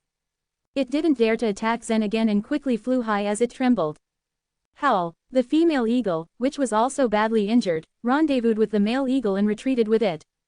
As the pair of 6-headed eagles battled with Zen, they had lost a total of 9 heads. They were still lucky that they survived even though facing such a powerful opponent. All their aggressiveness vanished, and they just wanted to save themselves right now. As for the falling eggs, they didn't even have the time to look back and care about them. Crash! As the 6-headed eagles had already flown quite a distance, a bolt of dragon-shaped lightning suddenly surged down from the sky and assaulted them. The 6-headed eagles instantly turned into ashes, drifting away in the wind, as the dazzling lightning struck them. When everyone saw the tremendous lightning, everyone on the mountain was taken aback. They knew that it wasn't natural lightning and that someone was responsible for it. Who the heck released such lightning of that caliber? Eastern Emperor Tai asked with his brows furrowed. The lightning contained irregular crystals, and the energy it emitted was devastating. When Pearson saw the dragon-shaped lightning, his eyes widened and he felt that his throat became dry. There was a mixed emotion of fear and hatred written all over his face. It must be Les, one of the 3 backbones of the element spirit civilization. Les was such a formidable opponent. Back then, he led a team to surround and suppress a group of Eternal Realm hunters, killing 6 of them in the process. Although he's a bit weaker than Claire, he enjoys the same status as her, the snake goddess explained. Really, that guy's absolutely powerful then. Eastern Emperor Tai's expression changed a little as he realized the trouble that they were about to face. The other people at the back of the Wing King also looked sullen. Back when they were in the Source World, they managed to defeat Claire. This was because the people of the Pear Hill and the Chaos Ancient Gods could fully display their strength. On the other hand, Claire's power was limited as she came with the Yellow Thirch's body. Now that they were on the other shore, the situation was reversed. As a creature on the other shore, Les could readily use all of his strength, while the Eternal Realm Masters would be the one with the handicap. Obviously, the gap between their strength would be so immense. Worse, Zen was still under the control of the treacherous being, and they hadn't found a way to save him yet. It meant that they couldn't rely on his strength right now. Crash! Boom! Continuous bolts of lightning lashed down as if a creature made up of lightning was rapidly approaching. Crash! A final bolt of lightning struck a nearby mountain. Immediately after, a transparent sphere appeared with Les floating within. Ha ha! Les greeted them with a loud chuckle. How dumb can you be? If you're here to save the trapped humans, then you've chosen the wrong path. After Zen and his companions were saved by the Wing King back in the Grand Pure Realm, the Element Spirit civilization tracked them through the shadow marks. But after they entered the winding road, the Element Spirit civilization had lost all their traces. However, a few days later when they left the winding road, the shadow marks began sending out messages of their whereabouts again. With this, even with no shadow warriors tailing them, they could still estimate their location. After a brief discussion with Claire and Slade, Les decided to take action and resolve the matter personally. At first, Slade insisted on coming with Les, but he strongly refused. Since Les had overwhelming power on the other shore, he had so much pride. Bringing Slade meant that countless warriors of the Element Spirit race would accompany him. He felt that it was an insult to his capabilities. Claire, on the other hand, didn't say anything. She actually didn't like Les. Since she had failed once before, now she was eager to see Les go alone and return in a crushing defeat. It appeared that the shadow marks that Les were tracing were on the bodies of the Snake Goddess and Eastern Emperor Tai. However, the moment that he saw Zen, his attention shifted to him and treated the rest of them as insignificant nuisances. Apparently, Zen's current state wasn't that clear to Les. He thought that Zen would open the passage where the human heroes were trapped, but he had overturned the wrong mountains. The treacherous being that controlled Zen's body glanced coldly at Les before it began running towards the west again. It was going to overturn another mountain. Seeing the sudden movement of Zen's body, Les let out a smirk. Does this guy really want to play a game of tag with me? Lightning flashed on the surface of his sphere as he started chasing after the treacherous being. Let's go. We also have to follow him. The Wing King flapped his wings and followed Les while carrying everyone on his back. The men in black stayed where they were. 3 of them each held an egg in their arms. They decided to take them back first. The eggs appeared translucent under the sunlight, making the dark green liquid and the embryos of the 6-headed eagles visible. The liquid contained in the eggs was extremely corrosive, so they had to be very careful in handling them. If they accidentally broke one, their bodies would surely be corroded. Father, let's go home, urged the son of the leader. Although many of their clansmen had died in the process, they were still very lucky to obtain the eggs in the end. The son was worried that if they stayed for too long, problems might start to arise. That human is very special, the leader said. But that's not a battle that we can participate in, the son of the leader answered calmly. Father, please don't forget that this is the light region. Their race was actually powerful. After all, they had to possess sufficient strength to be able to gain a foothold in the supreme pure realm. However, they were unable to display the fullest of their abilities in the light region. They were like sharks stuck on the shore. No matter how powerful and sharp their teeth were, there was nothing they could do as they faced the 6-headed eagles. I still want to know more, the leader voiced out firmly. After all, he saved us. I'm willing to follow you. I'm glad to be of service. Please take me with you, Chief. Some of the people in black robes had also felt the same as their leader. The leader was relieved. After selecting more than 20 men from their group, he led them quickly in the direction where Zen had gone. The remaining members returned to their home, led by the leader's son. Crash! Another dragon-shaped lightning struck down and made a huge crater on the ground. The treacherous being was still controlling Zen's body. It continued to run fast without any intention of fighting Les. It just wanted to overturn the right mountain according to its original plan, but Les had been pestering it from behind all this time. Eventually, Les noticed that there was something strange with the seemingly ordinary way of Zen's running. There was an odd bodily movement skill incorporated with it. When Les employed his third-G, Zen was absolutely shrouded in his lightning. However, just the next moment, he dashed out unharmed, as if his body and the lightning were in 2 different dimensions. This made Les rather confused. He tried to think and come up with an explanation. However, he hadn't seen this kind of third-G from Zen before. Crash, boom, crash, boom. Les released 4 immense lightning strikes in a row, but the result was still the same. He clearly saw that Zen's figure had entered the field of lightning, but he wasn't able to sense Zen's existence at all. What kind of strange ability is that? Les yelled in frustration. Let's see how you dodge this one. In the blink of an eye, the transparent sphere of Les suddenly appeared above Zen's head. Buzz, buzz, buzz. The surface of the transparent sphere began to flash with 5 colored bolts of lightning.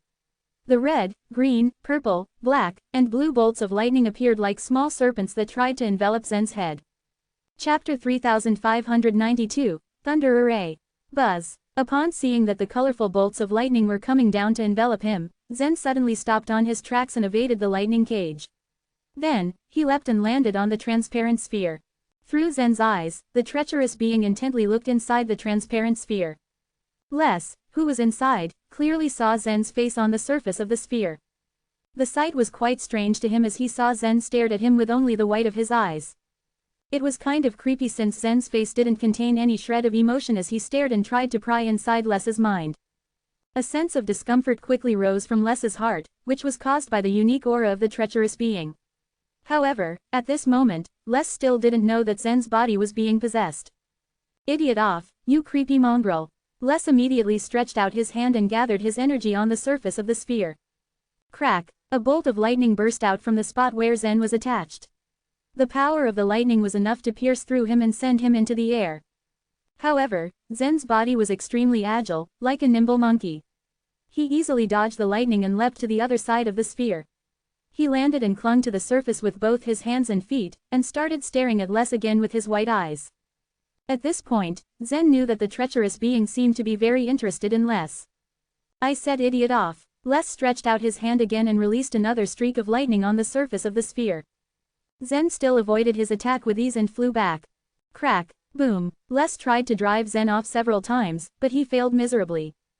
Buzz, buzz, buzz. Finally, he got totally impatient so he wrapped the entire transparent sphere with the colorful lightning. With this, Zen would have no choice but to separate himself from the sphere. However, the treacherous being still manipulated Zen's body to cling onto the sphere. The moment Zen's hands and feet landed on the sphere, the colorful lightning enveloping it immediately burned them. Zen's current physical body had been strengthened by the ancestry-level bloodline, thus ordinary methods could not easily hurt him. However, Les's skills were superb and couldn't be underestimated. The treacherous being looked at the burnt hands and feet of Zen. As it realized that the body it was possessing was injured, it decided to use its own body to wrap around the injured parts. However, even before the treacherous being could make its move, round blisters suddenly appeared on the surface of Zen's burnt hands and feet. After the blisters were broken, a green liquid flowed out from them. Then, the liquid entered through the burnt parts and quickly healed them. As they fully recovered, Zen's hands and feet revealed a faint metallic color. The colorful lightning hit Zen's metal hands and feet again, but this time, it could no longer damage him. For the first time, Zen's manipulated body revealed a strange expression in his white eyes. The treacherous being inside his body was just acting according to its subconscious. It meant that all this time, its consciousness had not been completely awakened. With just its instinct, the treacherous being knew where it needed to go. It also discerned that it had to repel all the creatures that would try to hinder it. However, it still couldn't remember who it really was and what its true goal and purpose were. But now that the treacherous being had begun to show its expressions, the primeval Lord of Heaven and Zen were surprised. Previously, the ancestry-level bloodline stopped working as if it was dead. It was also unwilling to drive the treacherous being out of Zen's body. However, when his body suffered fatal damages, it immediately repaired them. I've been thinking about this for a while now. It seems that the treacherous being is very interested in Les, Zen told the primeval Lord of Heaven. Indeed, I noticed that too, the primeval Lord of Heaven replied. At this moment, the treacherous being still controlled Zen's body to cling onto the surface of the transparent sphere, and no one knew what it was really up to. Now, the treacherous being had grown impatient. It thought that just spying wasn't enough to quench its interest for Les. Thus, it quickly controlled Zen's body and threw a punch on the sphere. If it wanted to kill Les, it had to break the transparent sphere first to get to him. Boom! The strength of the punch was massive. However, the sphere was only slightly shaken and was able to easily repel his punch. Crash! With that, the treacherous being threw another massive punch. This time, the punch came directly from above, like meteor that crashed from the sky. The impact didn't destroy the sphere, but it was strong enough to instantly embed it into the ground. As Les found that he was stuck on the ground, his face was quickly filled with rage. He did not expect that a mere human could do this to him. Bang, bang, bang, Zen's body seemed to have gone insane. He wreaked havoc by continuously throwing massive punches towards the transparent sphere of light. Inside the sphere, there was a cubic gray stone, the size of a thumb, hanging just beside Les's body. Every time Zen smashed the sphere, the gray stone would flash a faint luster. Apparently, the energy of the transparent sphere came from this stone. Once all the energy of the stone was exhausted, the sphere would also collapse. Meanwhile, Claire and Slade had been quietly watching this scene. Slade was constantly shaking his head since he saw that Les couldn't even hit Zen with his lightning. But now that Zen seemed to have been overpowering Les, he had enough. This is ridiculous. Les has underestimated the enemy, said Slade. Well, I already expected this. He's always like this, so full of himself, Claire said with a subtle smile on her face. His enemy is just a mere human. How could he be overwhelmed like that?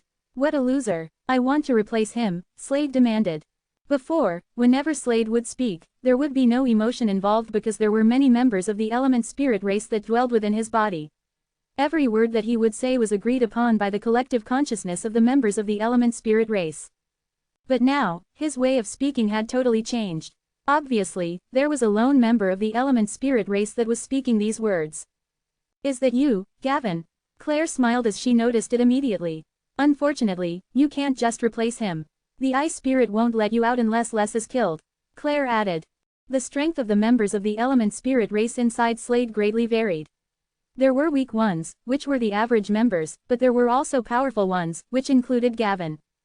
TCH. Then I hope that happens for real, Gavin said through Slade's body.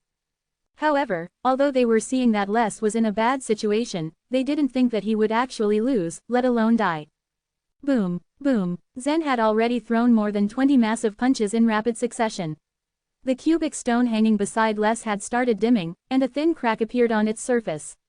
Soon after, the transparent sphere burst into pieces with a loud bang. However, Les was just actually waiting for that exact moment to launch his counterattack. He suddenly stretched out his hand and grabbed Zen's neck. I must congratulate you for breaking through my protective shield. Now, have a taste of my true strength. Thunder crack, crash, boom. Suddenly, countless thunderbolts poured from the sky. Several bolts of lightning struck the top of the mountains, forming circles of lightning. Each pagoda mountain had a circle of lightning on the top, and there were probably millions of them that were simultaneously formed in the myriad pagoda mountains. Then, the circular lightning bolts connected to each other, forming a huge thunder array. Buzz, buzz, buzz. The thunder array continued to descend, destroying the surface of the mountains. Soon, the mountains revealed a kind of metallic color. Watch out, avoid the bolts of lightning. Stay away from the mountains. The Wing King and the others on his back, together with the men in black robes closely behind, began to disperse and dodge the horrendous bolts of lightning surging down from the sky. The two groups met again at such an unfavorable situation. They maintained a certain distance and closely watched at the developing scene. Array hold! Les mightily roared as he soared in the sky. Right at that moment, all the bolts of lightning contained in the humongous thunder array began to gather in Les's right hand. Chapter 3593, Hostility Level. Les's right hand flashed with bolts of lightning as he held onto Zen's neck tightly. In the huge thunder array, whenever the countless flashes of lightning were squeezed together, they melted into a gray liquid. Anything thrown into the liquefied lightning would instantly melt and disappear without a trace.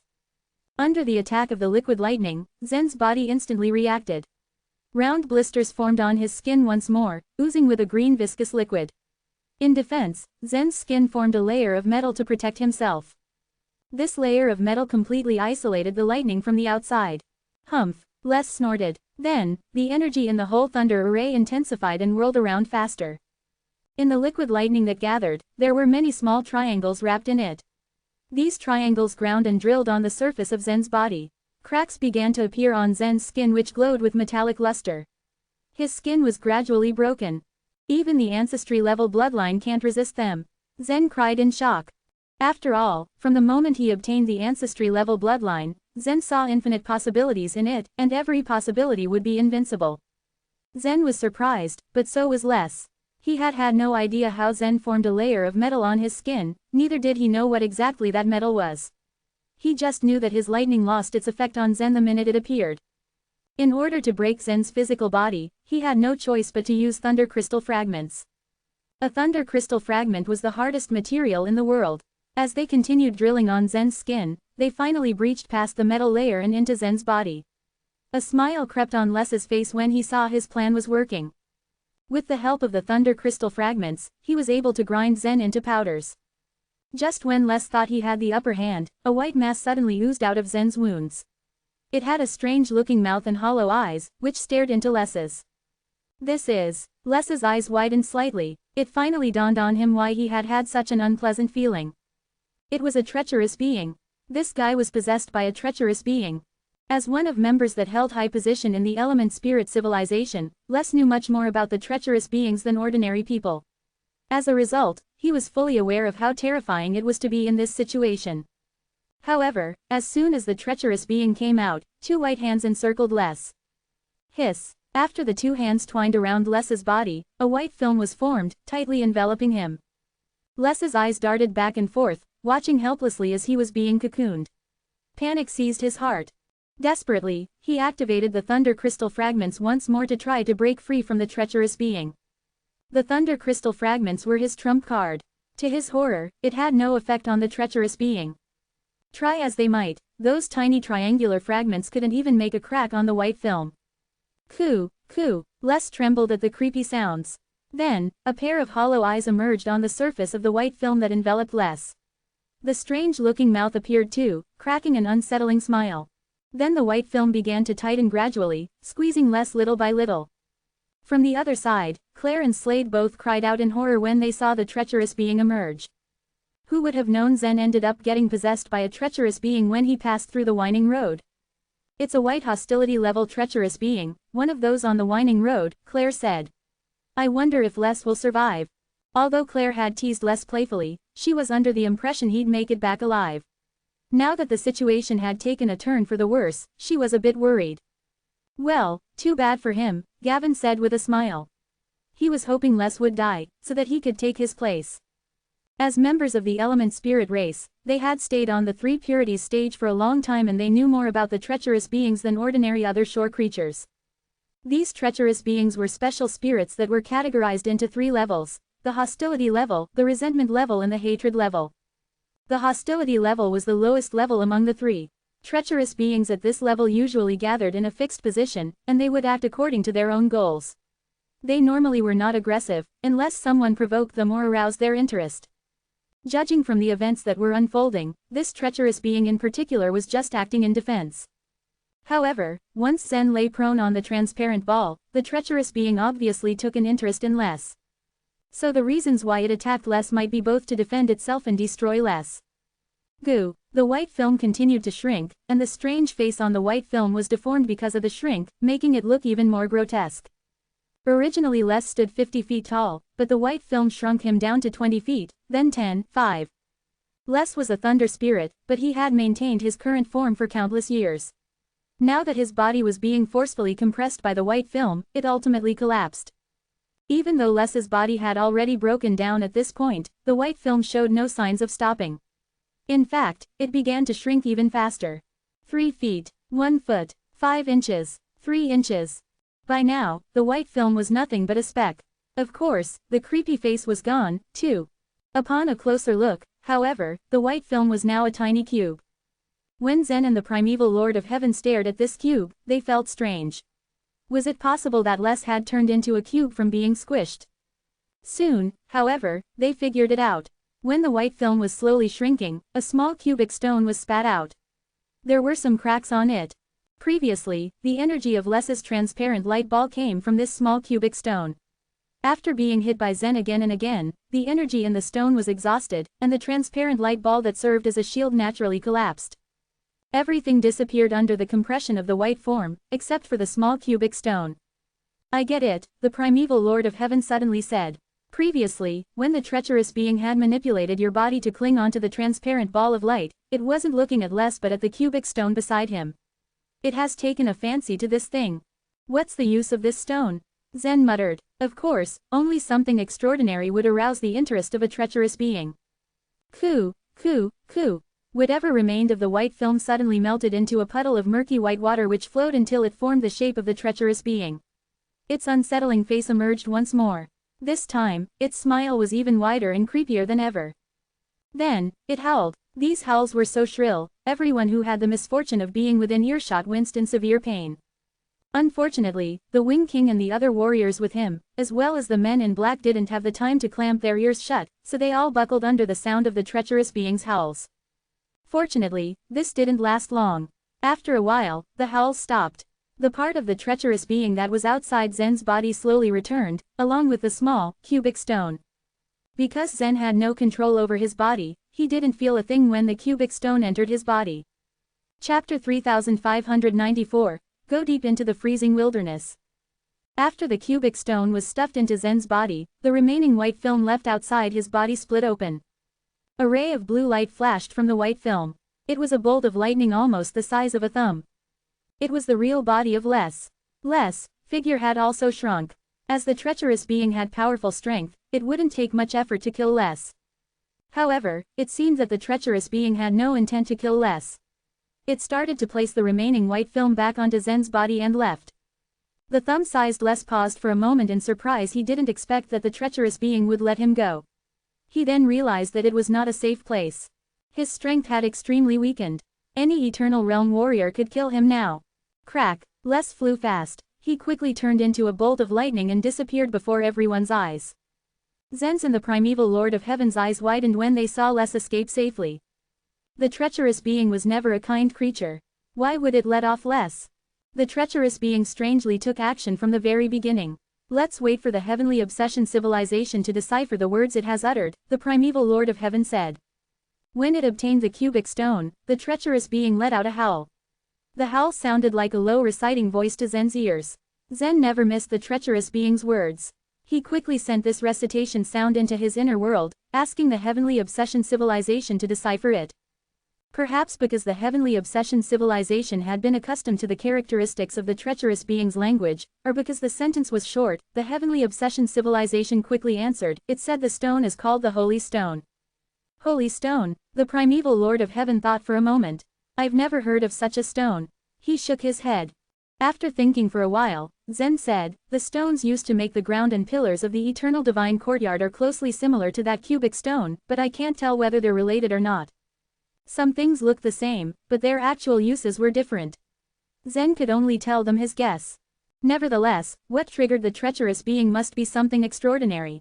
From its strange behavior at the beginning, its target seemed not to be Les, but this stone. It just took a chance to punish Les as well. As the treacherous being advanced for hundreds of miles, Wing King, his group, and the men in black robes also followed it. When it pushed down another pagoda mountain, a series of tremors suddenly arose from the ground. The tremors intensely spread east to the far distance. It really opened a passage, the primeval Lord of Heaven said in shock. Their knowledge about the other shore, especially about the Supreme Pure Realm, had not been updated since the 78th Chaotic Era. The primeval Lord of Heaven had never communicated with the Eternal Realm hunters before. I predicted that it would be like this. Entering the Jade Pure Realm through that passage was only a dream for you, the snake goddess uttered in a low voice. The primeval Lord of Heaven had thought he would be able to enter the Jade Pure Realm through the passage, but now it just seemed to be wishful thinking. It might not be easy to enter the Jade Pure Realm. Which passage has the treacherous being opened? Zen asked. Let's wait and see, the primeval Lord of Heaven answered. The problem is how I can take my body back, Zen muttered. Now, the primeval Lord of Heaven seemed to be even more interested in the treacherous being. The treacherous being controlled Zen's body to run all the way west, dashing past many pagoda mountains. As it stepped further into the myriad pagoda mountains, it approached a snowy land. It was the freezing wilderness on the west of the myriad pagoda mountains. The treacherous being became much more agile after opening the passage. It was sure of the direction it accelerated in and stepped into the freezing wilderness without any hesitation. The freezing wilderness was covered with white, beautiful snow. Many kinds of other shore creatures had hidden in its seemingly lifeless territory. As soon as the treacherous being flew a distance, a fist-sized evil short-beaked sparrow emerged from the thick snow.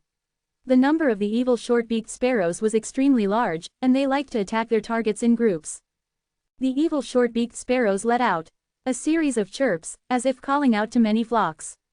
Tens of thousands of evil short-beaked sparrows then came out of the snow land. The white evil short-beaked sparrows looked like the snowstorm as they swept towards their prey.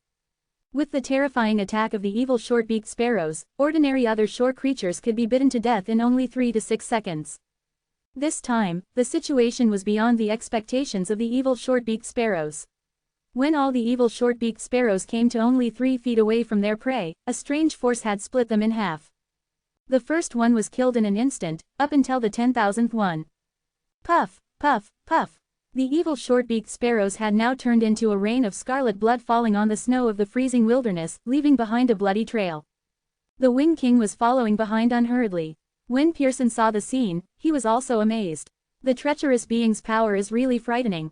The freezing wilderness is even more dangerous than the blood swamp. It's only safe to follow Zen. The men in black robes are still following us. I don't know what they are planning to do. Should we communicate with them?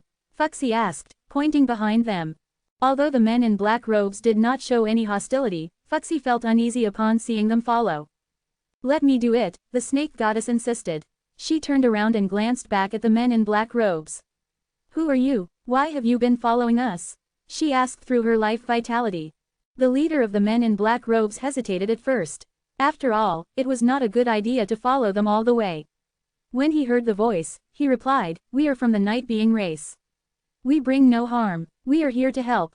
The Night Being race? The snake goddess asked as she had never heard of this race. Pearson's eyes flashed. They are a race living in the dark region and they have a similar appearance to human beings. They have been staying in the dark region. Their bodies are pale and colorless, and their hair is as white as snow. They are considered a powerful race. Even without Pearson's description, one could tell their figures according to their thick robes. Why do you want to help us? The snake goddess asked again. The eggs of the 6-headed eagles are of great importance to us. Previously, dozens of our members have died for them. Thanks to our benefactor, we obtained the eggs, the leader of the Night Being race replied. The Wing King and his group also saw the members of the Night Being race taking away the eggs. They didn't expect these eggs to be of so much importance to this race. Of course, the snake goddess knew that the benefactor the leader mentioned was Zen. There's no need for help here. You can go back now, the snake goddess coldly said. The situation was complicated. She didn't want such an unknown alien race to get involved. It was impossible to determine if they had evil intentions just by a few words. The leader of the Night Being race suddenly replied, "I know that our benefactor's body is possessed by the treacherous being. Although the hostility level treacherous being is very powerful, it lacks self-awareness. Thus, it is possible to get rid of it." Chapter 3595, A Place with No Turning Back. As the snake goddess heard the words of the leader of the Night Being race, she gasped in shock. Seeing her reaction, everyone grew curious. What could the leader have said to make her react like this? "What did they say?" asked Fuxi. The snake goddess blinked a few times before she spoke. They said they had a way to help Zen get rid of the treacherous being. What? Eastern Emperor Tai, Yasemin and King Yayan were taken aback by her response. Even if they could deal with the treacherous being, why would they do that? Pearson asked. The creatures in the 3 Purities stage had their positions. However, no one knew what the Night Being race was up to. This made Pearson even more cautious with them. He said that Zen helped them retrieve the 6-headed eagle's eggs, so he wanted to repay him, the snake goddess explained. Pearson shook his head. They did take the eggs, and the eggs are rare, but this reason just sounds so far-fetched at this point. I agree, King Yayan echoed with a nod. Hearing their discussion, the snake goddess remained silent to think it through. Their problem was tricky. If they couldn't drive the treacherous being out of Zen's body, it would be meaningless to follow him. However, if they acted rashly, they'd only be faced with deaths. Everyone on the Wing King's back grew silent and hesitant. I'll grow bigger and let them join us, suddenly said the Wing King. We can choose to believe them. Pearson frowned. Why do you believe them? Because we have no other choice, the Wing King said sternly. Compared to the 3 Eternal Realm Hunters, the ones present knew better Zen's importance to the group. They could lose anyone, except Zen. You're right, Fuxi agreed. Anyway, I'm afraid we have no point of retreat, said King Yayan. The snake goddess smiled lightly at the leader of the Night Being race and said, I believe you. You can come up. As soon as the leader received her message, the Wing King's body flashed with a light and expanded drastically as he transformed into a huge regal jade eagle. Although the Night Being race could catch up with the Wing King's speed, it would still be challenging. When the Wing King slowed down, they took this as an opportunity and jumped upon his back. Even though the Wing King invited them, they maintained a certain distance. The snake goddess and her group stood at the base of the left wing, while the people of the Night Being race stayed on the right. Do you really have a way to kill the treacherous being? Squeak, King Yayan asked hastily. The leader of the night being race shook his head in response. They cannot be killed. Even the element spirit civilization couldn't kill them, what more could we do? But we still have a way to expel the one from Zen's body so he is freed from possession. Everyone's eyes widened in excitement as they heard this. If you can expel the treacherous being, we would be indebted to you, the snake goddess said as she cupped her hands towards the leader of the night being race. You also mentioned it was a hostility level treacherous being. Does this mean that treacherous beings have different levels? The leader nodded. Yes, there are different levels. Although the treacherous beings are indestructible, their strength is still divided among levels. The levels were determined by the element spirit civilization. The weakest is the hostility level, followed by the resentment level, and topped by the strongest hatred level. Even if the treacherous being is powerful, it is at the weakest hostility level, sighed Eastern Emperor Tai. How strong is the strongest hatred level? An expression of defeat washed over Pearson's face. The treacherous being that eliminated the primal tiger race should be at the hatred level. Although the Eternal Realm hunters were well informed, they did not live in the Supreme Pure Realm. This kept them unfamiliar with the levels of the treacherous beings. However, the leader of the night being race shook his head in disapproval. That treacherous being is not at the hatred level. It is at the resentment level at most. The people who heard this gasped in shock. Likewise, the faces of Pearson, Thurston, and Sawyer also shifted. Pearson asked, the treacherous being at the resentment level is already so powerful. How much stronger could those at the hatred level be? I don't know. The levels were determined by the element spirit civilization, the leader responded. Nobody knows whether a treacherous being at the hatred level exists or not. I haven't heard of or seen one before. We need to catch up with Zen and expel the thing, said Yasmin. However, the leader of the night being race waved his hand against it. We are in no rush. If we take action right now, the treacherous being will come for us. All treacherous beings have strong will. We must attack it when its will weakens. What he said was reasonable, which calmed down everyone. They patiently waited to see when Zen would stop. The freezing wilderness spread over a large area. At this time, every inch of it was covered in pure white snow. Occasionally, blood could be seen gushing and spraying in the air as the treacherous being killed roaming creatures. At around 2,000 miles, the coverage of snow diverted into a large area of wilderness. No one knew how far the wilderness stretched out. It seemed unending. It seems we have arrived at the end of the freezing wilderness, Pearson pointed out. So the treacherous being doesn't aim at the freezing wilderness, but the wilderness ahead, Eastern Emperor Tai clarified. How is this possible? The wilderness is the same as the plain in the Grand Pure Realm. Once we've entered, there's no going back. We cannot go over this snow line, Pearson said as he pointed towards the line. Everyone's expression shifted to worry once again. Will the treacherous being manipulate Zen to go over there? King Yayan asked as its thin tail swung restlessly behind it. Who knows? At this point, Zen was only 3 miles away from the snow line. Splash, splash. Just then, 2 snow-scale dragons emerged from the snow and rushed towards Zen. Under the treacherous being's control, Zen flashed, rushed towards the snow line and stepped into the wilderness.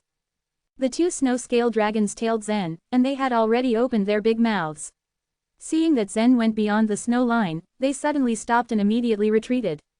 Although the snow-scale dragons were not intelligent, they were not going to cross the line by all means. They looked at Zen with pity. This guy was dead meat. Everyone on the Winged King's back sank into defeat once again. No one had expected this. Beyond the snow line, one cannot turn back. I didn't expect that the treacherous being would take him there, the leader of the night being race sighed. The snake goddess observed Zen's receding figure. It took the treacherous being so much effort to open up a path in the myriad pagoda mountains. This path can't just be a dead end.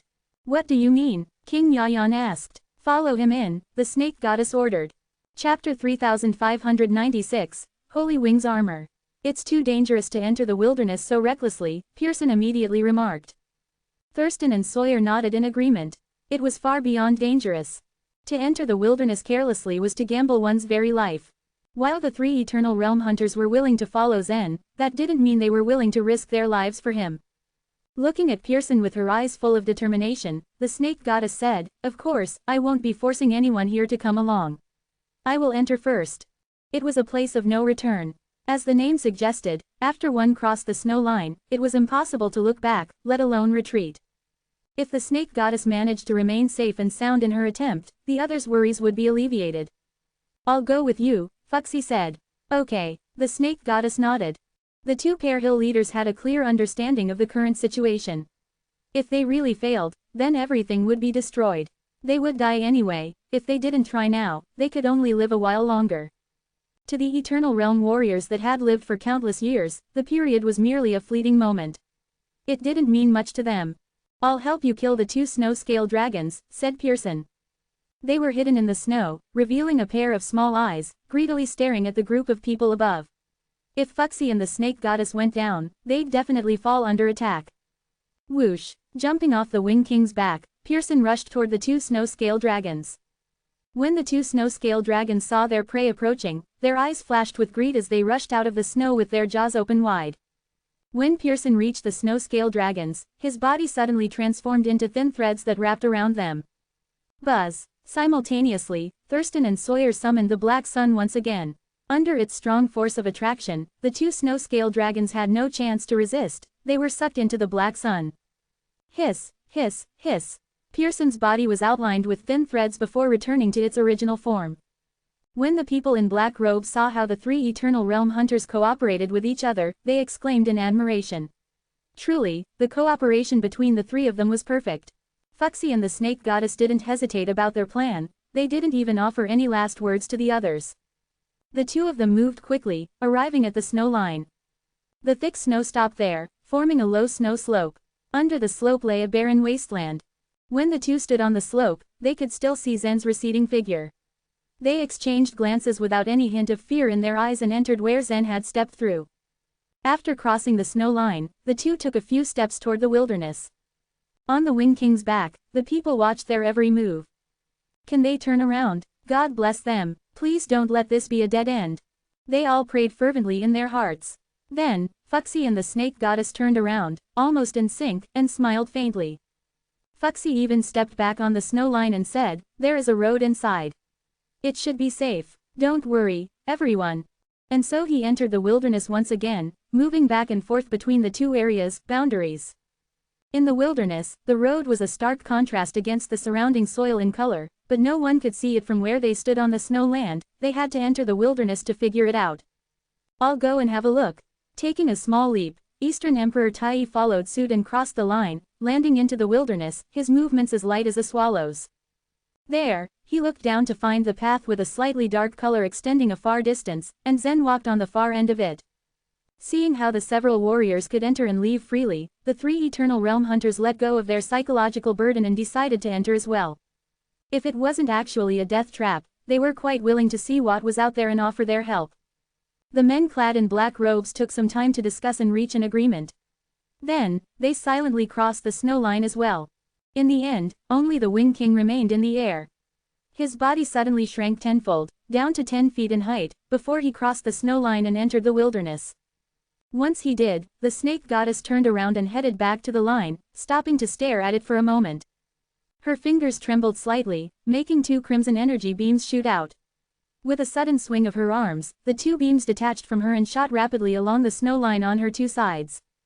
Once 30 miles of the snow line on each side was destroyed by the beams, the snake goddess simply turned and left. Soon after, 2 transparent balls of light floated over from the vast snowland. Inside one of them floated a slender girl. She was none other than Claire. In the other was a complete set of armor with 6 light wings gently dancing on its back. This was Slade. "They disappeared from here," Claire said, pointing ahead. "The snow line has been destroyed and we can't tell which path they've taken," Slade said, looking down. Claire frowned in disbelief. "What a clumsy method they're using. They're trying to deceive us into thinking they've entered the wilderness of no return." Such was the name given to the place by the element spirit civilization.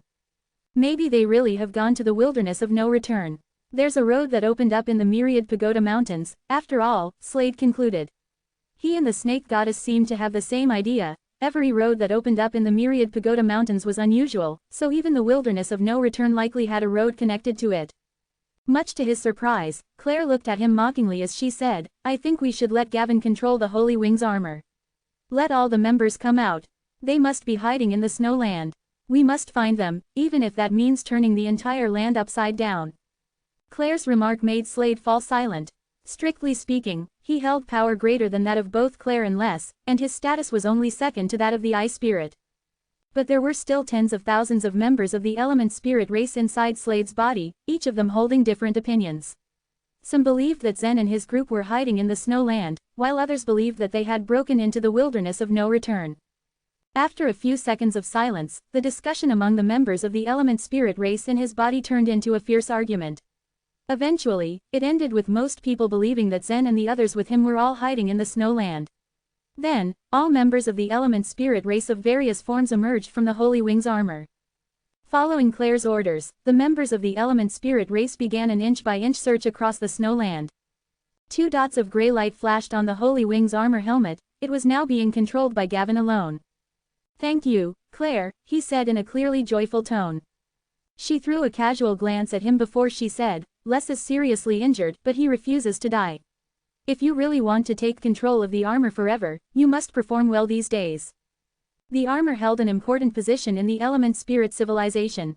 Not only was it a great honor to control it, but a manifestation of one's ability. "How well should I behave?" Gavin asked. "Good enough that you can impress the eye spirit," Claire replied. "Of course, I will." He nodded firmly. As the members of the element spirit race continued digging and turning over snow, some creatures were occasionally dug up, all of which were instantly killed. From the looks of it, they weren't going to stop for anything until they found Zen and his companions. Chapter 3597, The Fish Hook. The path in the wilderness of no return was not a straight line but a crooked one extending to the end of the wilderness. The treacherous being manipulated Zen's body and walked slowly. Everyone maintained a distance of about dozens of feet from Zen and followed him closely. Dawn turned to dusk, and dusk turned to dawn, but Zen kept moving forward. He didn't express an intent to stop. "How far have we moved?" the snake goddess asked. Fuxi had been counting the steps since they entered the wilderness. "About 400 miles, he answered the snake goddess. Walking over a few hundred miles for dozens of hours took so much of everyone's time. So we have left the Supreme Pure Realm and are about 400 miles away." Pearson sighed. Any scenery surrounded the wilderness. No matter how far they went, everything still looked the same. Although they knew they could return any time, a trace of panic lingered deep in their hearts. Leaving the Supreme Pure Realm?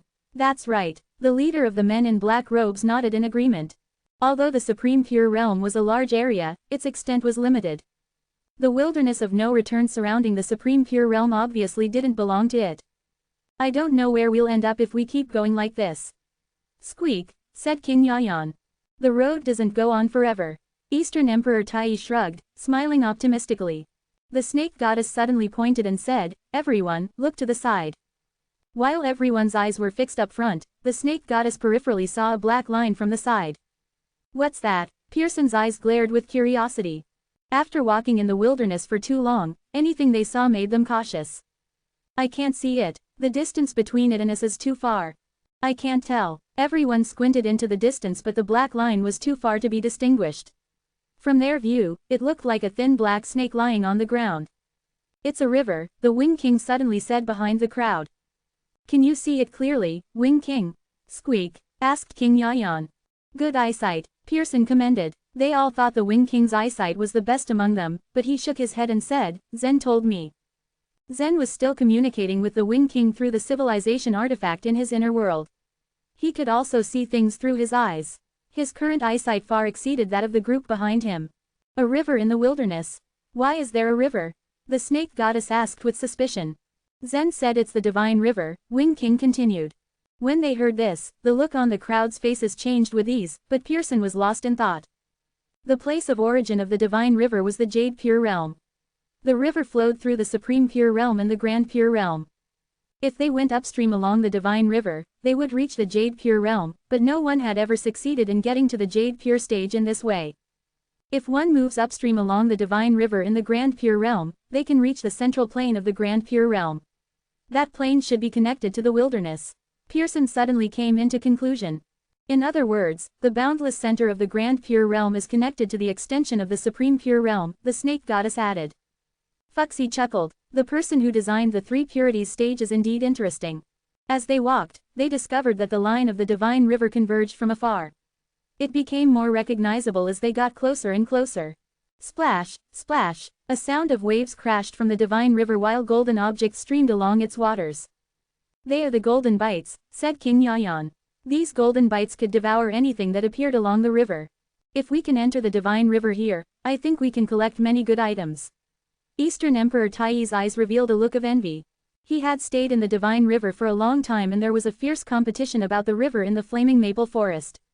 Now, no one was competing for the items of the divine river, those who arrived first could take them first. I think you better give up this idea. We're most likely to be dead after we get out of this path, said Yasmin with a faint smile. Eastern Emperor Taiyi shrugged. Maybe this path intersects with the divine river. He had gained a lot of benefits from the divine river and had also given a lot of help to many holy soul warriors of the Oneness Sky Palace. He hoped to go into the divine river and obtain rare other shore tokens.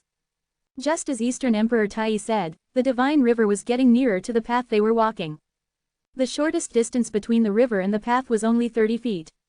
While Eastern Emperor Taiyi was filled with expectation, the ground in front of him suddenly bulged.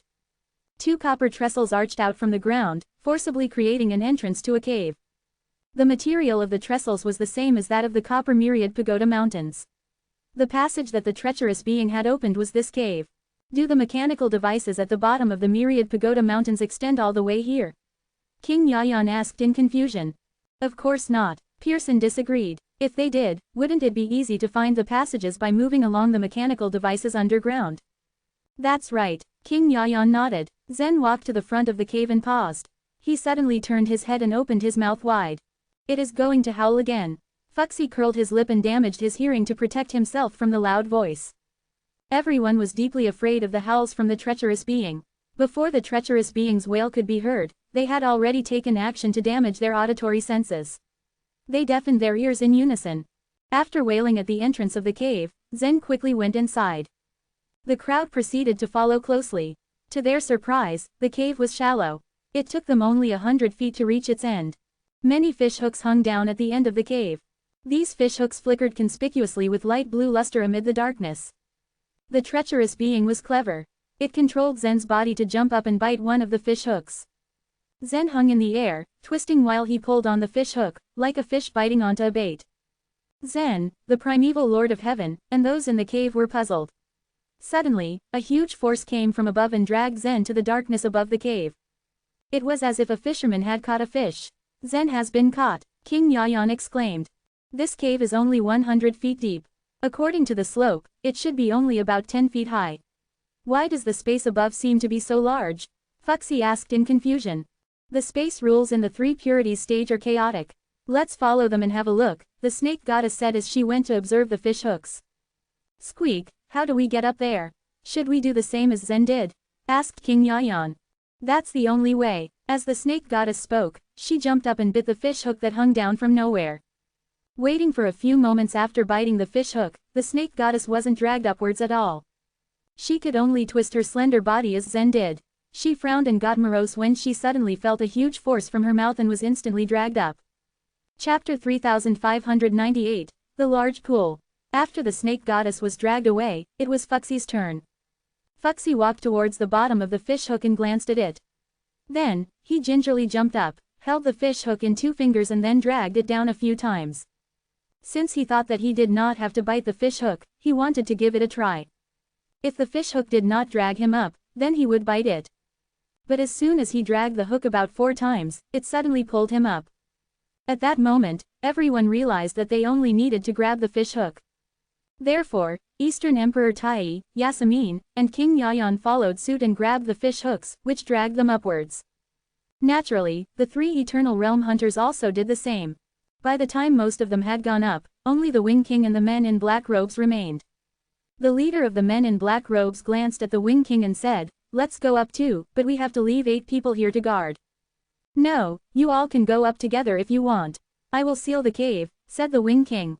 The cave was the only place where they could retreat. Thus the Wing King had to make some arrangements. Although he believed in these members of the Night Being race, he still chose to rely on himself in critical situations. The leader of the men in black robes also knew that the Wing King and his group could not completely trust them. Thus, he just briskly said, "That's good. I'll go up with my race members." Afterward, the men in black robes grabbed the fish hooks and swung for a while, before the hooks dragged them up one after another. After the fish hooks had pulled everyone up, the Wing King looked at the entrance of the cave and gently spread out his wings. Splash! Streams of emerald liquid washed across his wings, which looked like soft, flowing jade. It dripped along his back and quickly sealed the cave's entire entrance. Buzz! When the cave's entrance was completely sealed, the jade formed from the emerald liquid glowed green, and then froze. The regal jade was immensely sturdy. Without the regal jade civilization's unique methods, it was very difficult to break it. After the Wing King had finished, he stepped forward and bit the fish hook. He shook a few times and then the hook dragged him into the space above like the others. Above the cave was a vertical ascending passageway. The space around the passageway spiraled upwards, so people could not tell its size and distance. If they were in the chaos, the warriors would probably let go of the fish hooks and explore the space's secrets. However, everyone currently held on to the fish hooks. If they stopped, they might lose themselves in the space forever. Meanwhile, the snake goddess was the most miserable one among the crowd. She felt anxious to follow Zen when she saw him get dragged up, so she just bit the fish hook like the treacherous being did. However, she found that Fuxi, Eastern Emperor Tai, Yasmin, and the others all held on to the fish hooks with their fingers. That was why she felt quite upset. As the fish hook dragged her up, she stared at Fuxi, who was not far below.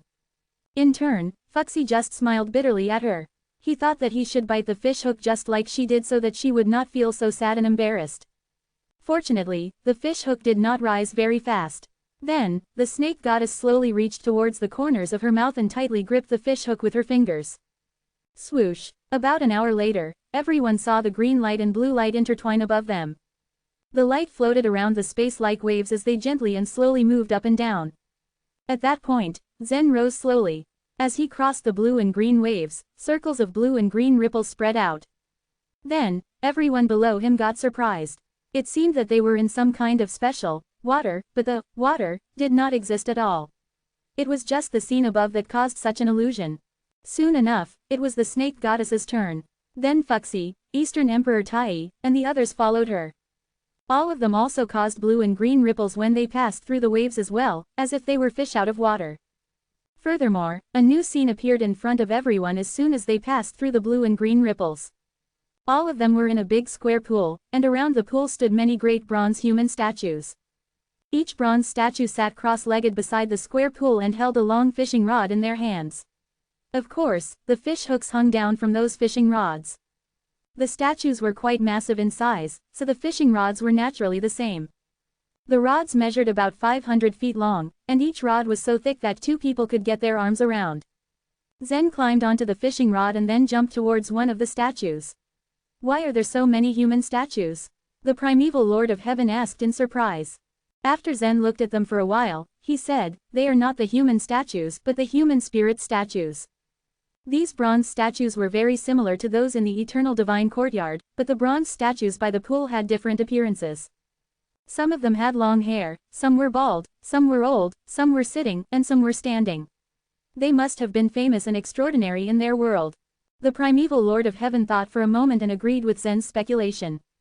The farthest place the 77th civilization had reached in the Three Purities stage was the underground passage where they got trapped. As their group's leader, the primeval Lord of Heaven naturally knew about it. So there was no way any human being could come to this place and build the big pool and the magnificent statues.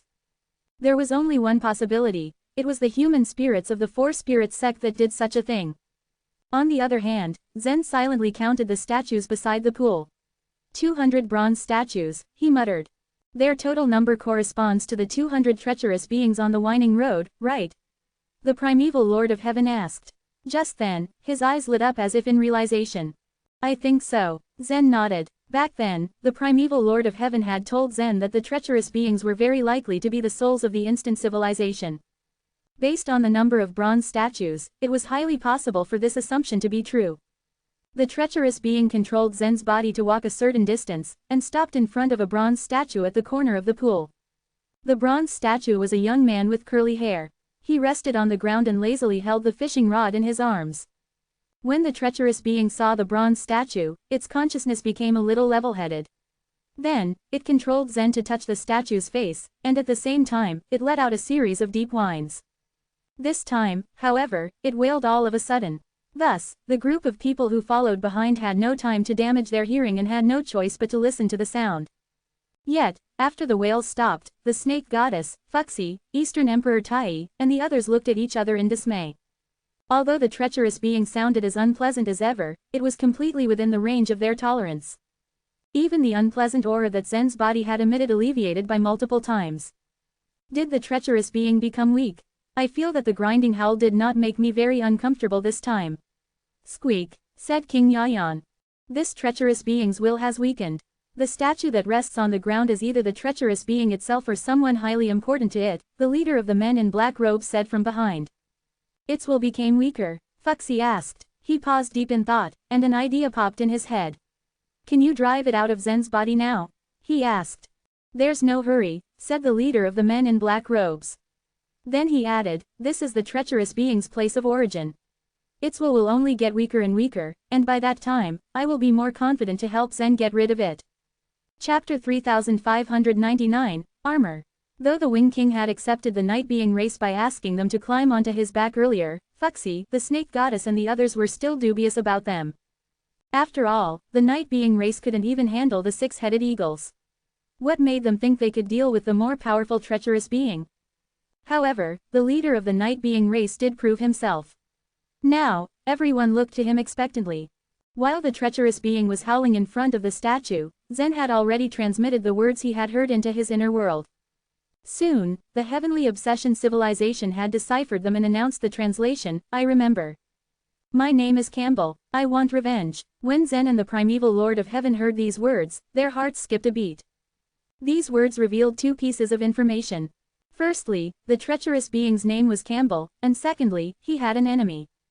The treacherous being was a soul from the instant civilization, so logically, his enemy could not be the element spirit civilization or the nihility race. This meant that his enemy must be from the abstruse energy world. Who is his enemy? Zen asked in a low voice. Who do you think is qualified to be an enemy of a human spirit? The primeval Lord of Heaven asked back. Given the strength of the four spirit sect, no creature in the abstruse energy world could have been strong enough to fight them, Zen said, as he put two and two together. Then, his eyes lit up. The enemy of the human spirit might be the other three spirits. The primeval Lord of Heaven nodded. There must be some sort of conflict within the four spirit sect. Otherwise, this would not have happened. The brush wielder in the eternal scroll painting was unwilling to reveal anything more, so Zen had to piece together the information he got by himself. From what the treacherous being said, Zen had gotten the gist. Da, da, da. The treacherous being stopped howling, but it continued to run like a wild animal. Beside the huge pool was a passageway paved with cyan stones. At the end of the passageway stood a door. After the treacherous being pushed the door open, a vast world suddenly appeared in front of Zen. In the blink of an eye, he was surrounded by a beautifully haunting sky full of stars. Countless blazing dots of light were densely packed together in the sky, seemingly so far away. Zen was completely entranced by the vastness of the starry sky, it seemed like he was being sucked into it. It's the abstruse energy world. Zen realized. Who would have thought this place was so close to the outside of the chaos, the primeval Lord of Heaven said, his eyes flashing. Stars in the sky weren't a rare sight. They could be seen in many places of the Three Purities stage. However, those places were very far away from the stars, and there was an impenetrable force field that divided these places from the stars above. Up until now, no one had been able to cross this force field. The Eternal Realm warriors and the creatures in the Three Purities stage couldn't explore the abstruse energy world, because the only path was controlled by the element spirit civilization. Primeval Lord of Heaven, look into the distance, Zen shouted in excitement. The two of them looked into the distance and saw huge round trays floating in the air with a pillar running down the center. These trays resembled water lilies floating on the surface of the water, and the pillar extended down to the void like the root of water lilies. The round trays varied in size, and Zen realized that he and his group were on a small tray.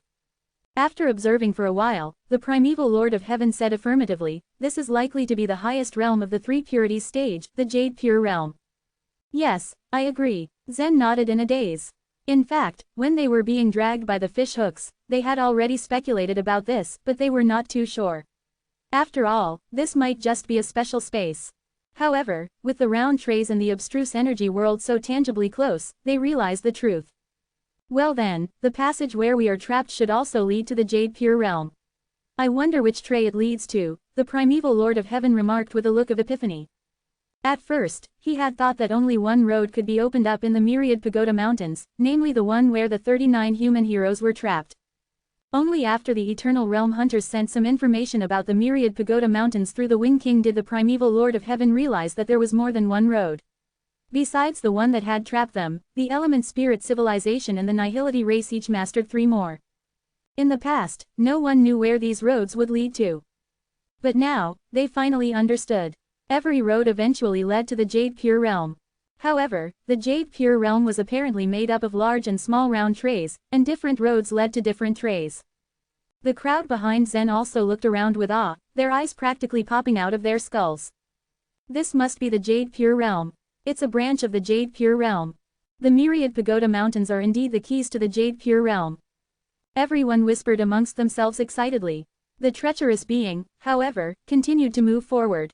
Although the round tray they were standing on was small compared to the other ones, its diameter was roughly 10 miles. With every step the treacherous being took, a strange pattern would appear on the ground. These were not Sanskrit words, so Zen didn't bother asking the Heavenly Obsession Civilization to decipher them. After a short while, the treacherous being stopped beside one of the patterns and made Zen gently stomp his foot. Then, the ground trembled. Splash, splash, splash. Stone pillars suddenly emerged from beneath the patterns. Exactly 200 stone pillars emerged, all neatly arranged in a row. Each pillar was hollow inside, where silver armors were stored.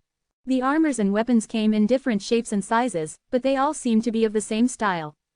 The treacherous beings must have used these things before they died, the primeval Lord of Heaven posited. When Fuxi, the snake goddess, and King Yayan saw the shining armors, their eyes lit up in excitement. If the human spirits were from the instant civilization, then these things belonged to the instant civilization. Their grades could not be defined in the chaos. The treacherous being walked to one of the stone pillars and put its hand into it. Buzz! The armor in the stone pillar let out a sharp sound and started to tremble. Whoosh, whoosh, whoosh, whoosh, each piece of the armor flew out eagerly. As though they knew Zen was their master, they attached themselves to his shoulders, head, neck, chest, and legs. In the blink of an eye, Zen was fully clad in the armor, and then a silver spear appeared in his hand. The treacherous being lifted the silver spear. Buzz! A bright silver light was released from the armor and spear. At the same time, a terrifying aura of energy was also emitted. The moment everyone felt the energy, they all retreated quickly. They didn't stop until they were several thousand feet away from Zen. The energy contained in the armor is so terrifying, the snake goddess said, trembling in fear. Of course, it belongs to the instant civilization. King Yayan rolled its eyes. It turned its attention to the armors stored within the pillars. They had gone through a lot of hardships to get here. How could they return home empty-handed? Chapter 3600, The Big Head Monsters. A flash of passion was quickly revealed in everyone's eyes. However, they had just arrived at this completely strange place. They must be careful about possible powerful restrictions in the stone pillars. They couldn't be rash, so they decided that it wasn't the time to make drastic moves. After they sized the stone pillars up for a while, their gazes fell once again on Zen. He was still standing like a statue with a spear in his hand. At the same time, they perceived that the aura of the treacherous being in Zen's body was gradually becoming weaker. It meant that the uncomfortable sensation that they were feeling was being slowly alleviated. The treacherous being's aura has weakened a lot. Can you drive it out from his body now? The snake goddess turned and asked the leader of the black-robed men straightforwardly. I also think that this is the perfect opportunity to do it, the leader affirmed. He then turned to his men, selected 2 from them, and quickly went to Zen's location. The 2 black-robed men stood on Zen's sides. Each of them took out a small black mirror and began chanting some indistinguishable words. Immediately after, black light shot out from both mirrors. When the snake goddess and the others saw the black light, they instantly raised their eyebrows, knowing that it was the dark region. It was known that nothing in the dark region could be brought into the light region. If they were brought and entered the light region, these things would quickly melt like ice sculptures placed under the scorching sun. Then, the leader of the black-robed men walked towards the black light. As the leader was completely enveloped with the light, he raised his left hand and gently patted his wrist with his other hand. At the same time, he whispered, "Come out, little fellow. Don't be afraid, it's safe here." Upon hearing this, a small gecko emerged from the sleeve of his robe. The gecko's body was completely dark, but its eyes were brightly shining with a golden light. It stayed at the leader's palm as it spat out a dark red tongue. The two small mirrors reflected the dark region. People from outside the region wouldn't be able to see the gecko's body, but its two golden eyes would be perceived as two golden dots in the darkness. When all their preparations were ready, the leader of the black-robed men ordered, "Give him a darkness fruit." The gecko was a very fragile creature, and it was only suited for the dark region. Since it could only stay in the dark region, Zen had to be the one to enter it. Because of that, he needed a darkness fruit. However, when one of the black-robed men beside Zen was about to take out the darkness fruit, the snake goddess informed their leader, "Zen is the ruler of stage 13. You should not worry about the erosion caused by the dark region." Ruler of stage 13, the leader of the black-robed men was surprised as he looked at Zen. As far as he knew, the stage rulers were all creatures on the other shore. That was why he couldn't believe that Zen was actually a ruler of one of the stages. "Well, don't bother then," the leader of the black-robed men said as he waved his hand. He then gestured his subordinates to aim the small mirrors directly at Zen. As the black light enveloped Zen, the leader approached Zen's body and put the black gecko beside his ear. The gecko seemed to have immediately sensed something and jumped onto Zen's head. Then it drilled its long tail into his ear. Whoosh, whoosh, the golden light in the gecko's eyes continuously flickered. Then, the light passed along its back, all the way to its tail, and went inside Zen's body through his ear. Despite the gecko's fragile physique, it could actually exorcise all kinds of evil spirits. However, the treacherous being couldn't be simply defined as a soul, so there was no assurance that the gecko's light would be effective. But the moment the light entered Zen's body, the treacherous being acted up. It was disgusted with the golden light, so the light could drive it away. The leader of the black-robed men knew how powerful the treacherous being was. So in order for the gecko's power to succeed, he waited until the treacherous being's will was extremely weakened. Buzz, buzz. A few moments after the golden light entered Zen's body, his eyes started to flicker with the same light. When the leader of the black-robed men saw the golden light in Zen's eyes, he was kind of relieved. He believed that they were on the process of successfully driving the treacherous being out of Zen's body. After a short while, Zen's body slightly trembled and his eyes closed. The leader approached Zen's body and let the gecko jump back into his sleeve. Then, the two subordinates gradually removed the dark region and retreated beside their leader. Everyone was expectant as they stared at Zen. After a few seconds, his eyelids trembled and his eyes opened slowly. His eyes went back to normal, and they were abnormally calm. Did it work? Eastern Emperor Tai and the others were already cheering for Zen's return. However, Zen was strangely quiet. He just looked at the crowd with an emotionless face. It was as if his eyes were looking at inanimate objects. Immediately noticing that something was still amiss, Fuxi asked, "Zen, is that already you?" Then Zen frowned and whined, "Wah wah." The sounds he produced were kind of deep but not aggressive. However, everyone instantly realized that this was not Zen, but still the treacherous being. "What happened? I thought it would work." Fuxi asked the leader of the black-robed men in a frustrated tone. "I don't know. This is the first time that it failed. The treacherous being should have left by now." The leader couldn't also believe that Zen's body was still possessed. "Zen, are you there? Can you respond to me?" Eastern Emperor Tai tried to communicate with him through his spiritual sense. Although Zen wasn't able to control his physical body right now, his soul should remain in his mind, so he should still be able to communicate through his spiritual sense. However, there was no response even from his soul. Everyone present looked at each other with anxious eyes. Their problem remained unsolved, and there was a possibility that it became even worse. While they were still at a loss, the Wing King suddenly said, "We have to go now." "Why? What do you mean?" the snake goddess asked. "We're in a bad situation right now. Zen sent me a message through the civilization artifact. He said that the sounds his body just made were warnings from the treacherous being," the Wing King explained. "Warnings? About what? And why can't he communicate with his soul?" the snake goddess asked again as everything was unclear at the moment. "The treacherous being has truly awakened, and it has imprisoned Zen's soul. That's why he wasn't able to answer through his spiritual sense. He has instructed me to let all of you know that this place would be very dangerous. So, we have to get out of here as soon as possible," the Wing King explained further. After the Heavenly Obsession civilization deciphered the treacherous being's words, Zen immediately asked the regal jade spirit to deliver his message to the Wing King through the civilization artifact.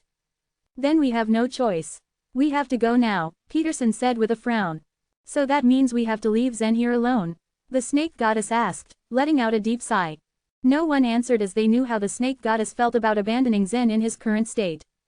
And while everyone was still hesitating to leave, a sound of bones crushing suddenly resounded from a distance. Crack, crack, crack, crack, crack, crack. Everyone looked at the direction where the disturbing sounds were coming from. Then, they saw a monster with a big head and a small body emerge from the darkness. Upon closer inspection, they saw that the monster was chewing something. A pair of legs hung from its mouth, and they were shocked to notice that the clothes of the person being chewed matched the clothes of the black-robed men. What kind of monster is that? Is it eating one of our men? There's indeed someone missing. The black-robed men were standing farther at the back, so they didn't notice that one of them had been already missing. Wait a minute, one more person is missing. Where is Brock? A black-robed man said as he finished with the head count. Crack, crack, crack, crack, crack, crack. On the other side of the crowd, another big-headed monster emerged from the dark. They also saw a man's body hanging from its mouth, and he must be Brock. When the Night Being race's special robes were broken, their bodies were quickly eroded in the light region. However, the speed at which their bodies were eroded was far slower than the rate at which the monsters chewed their prey.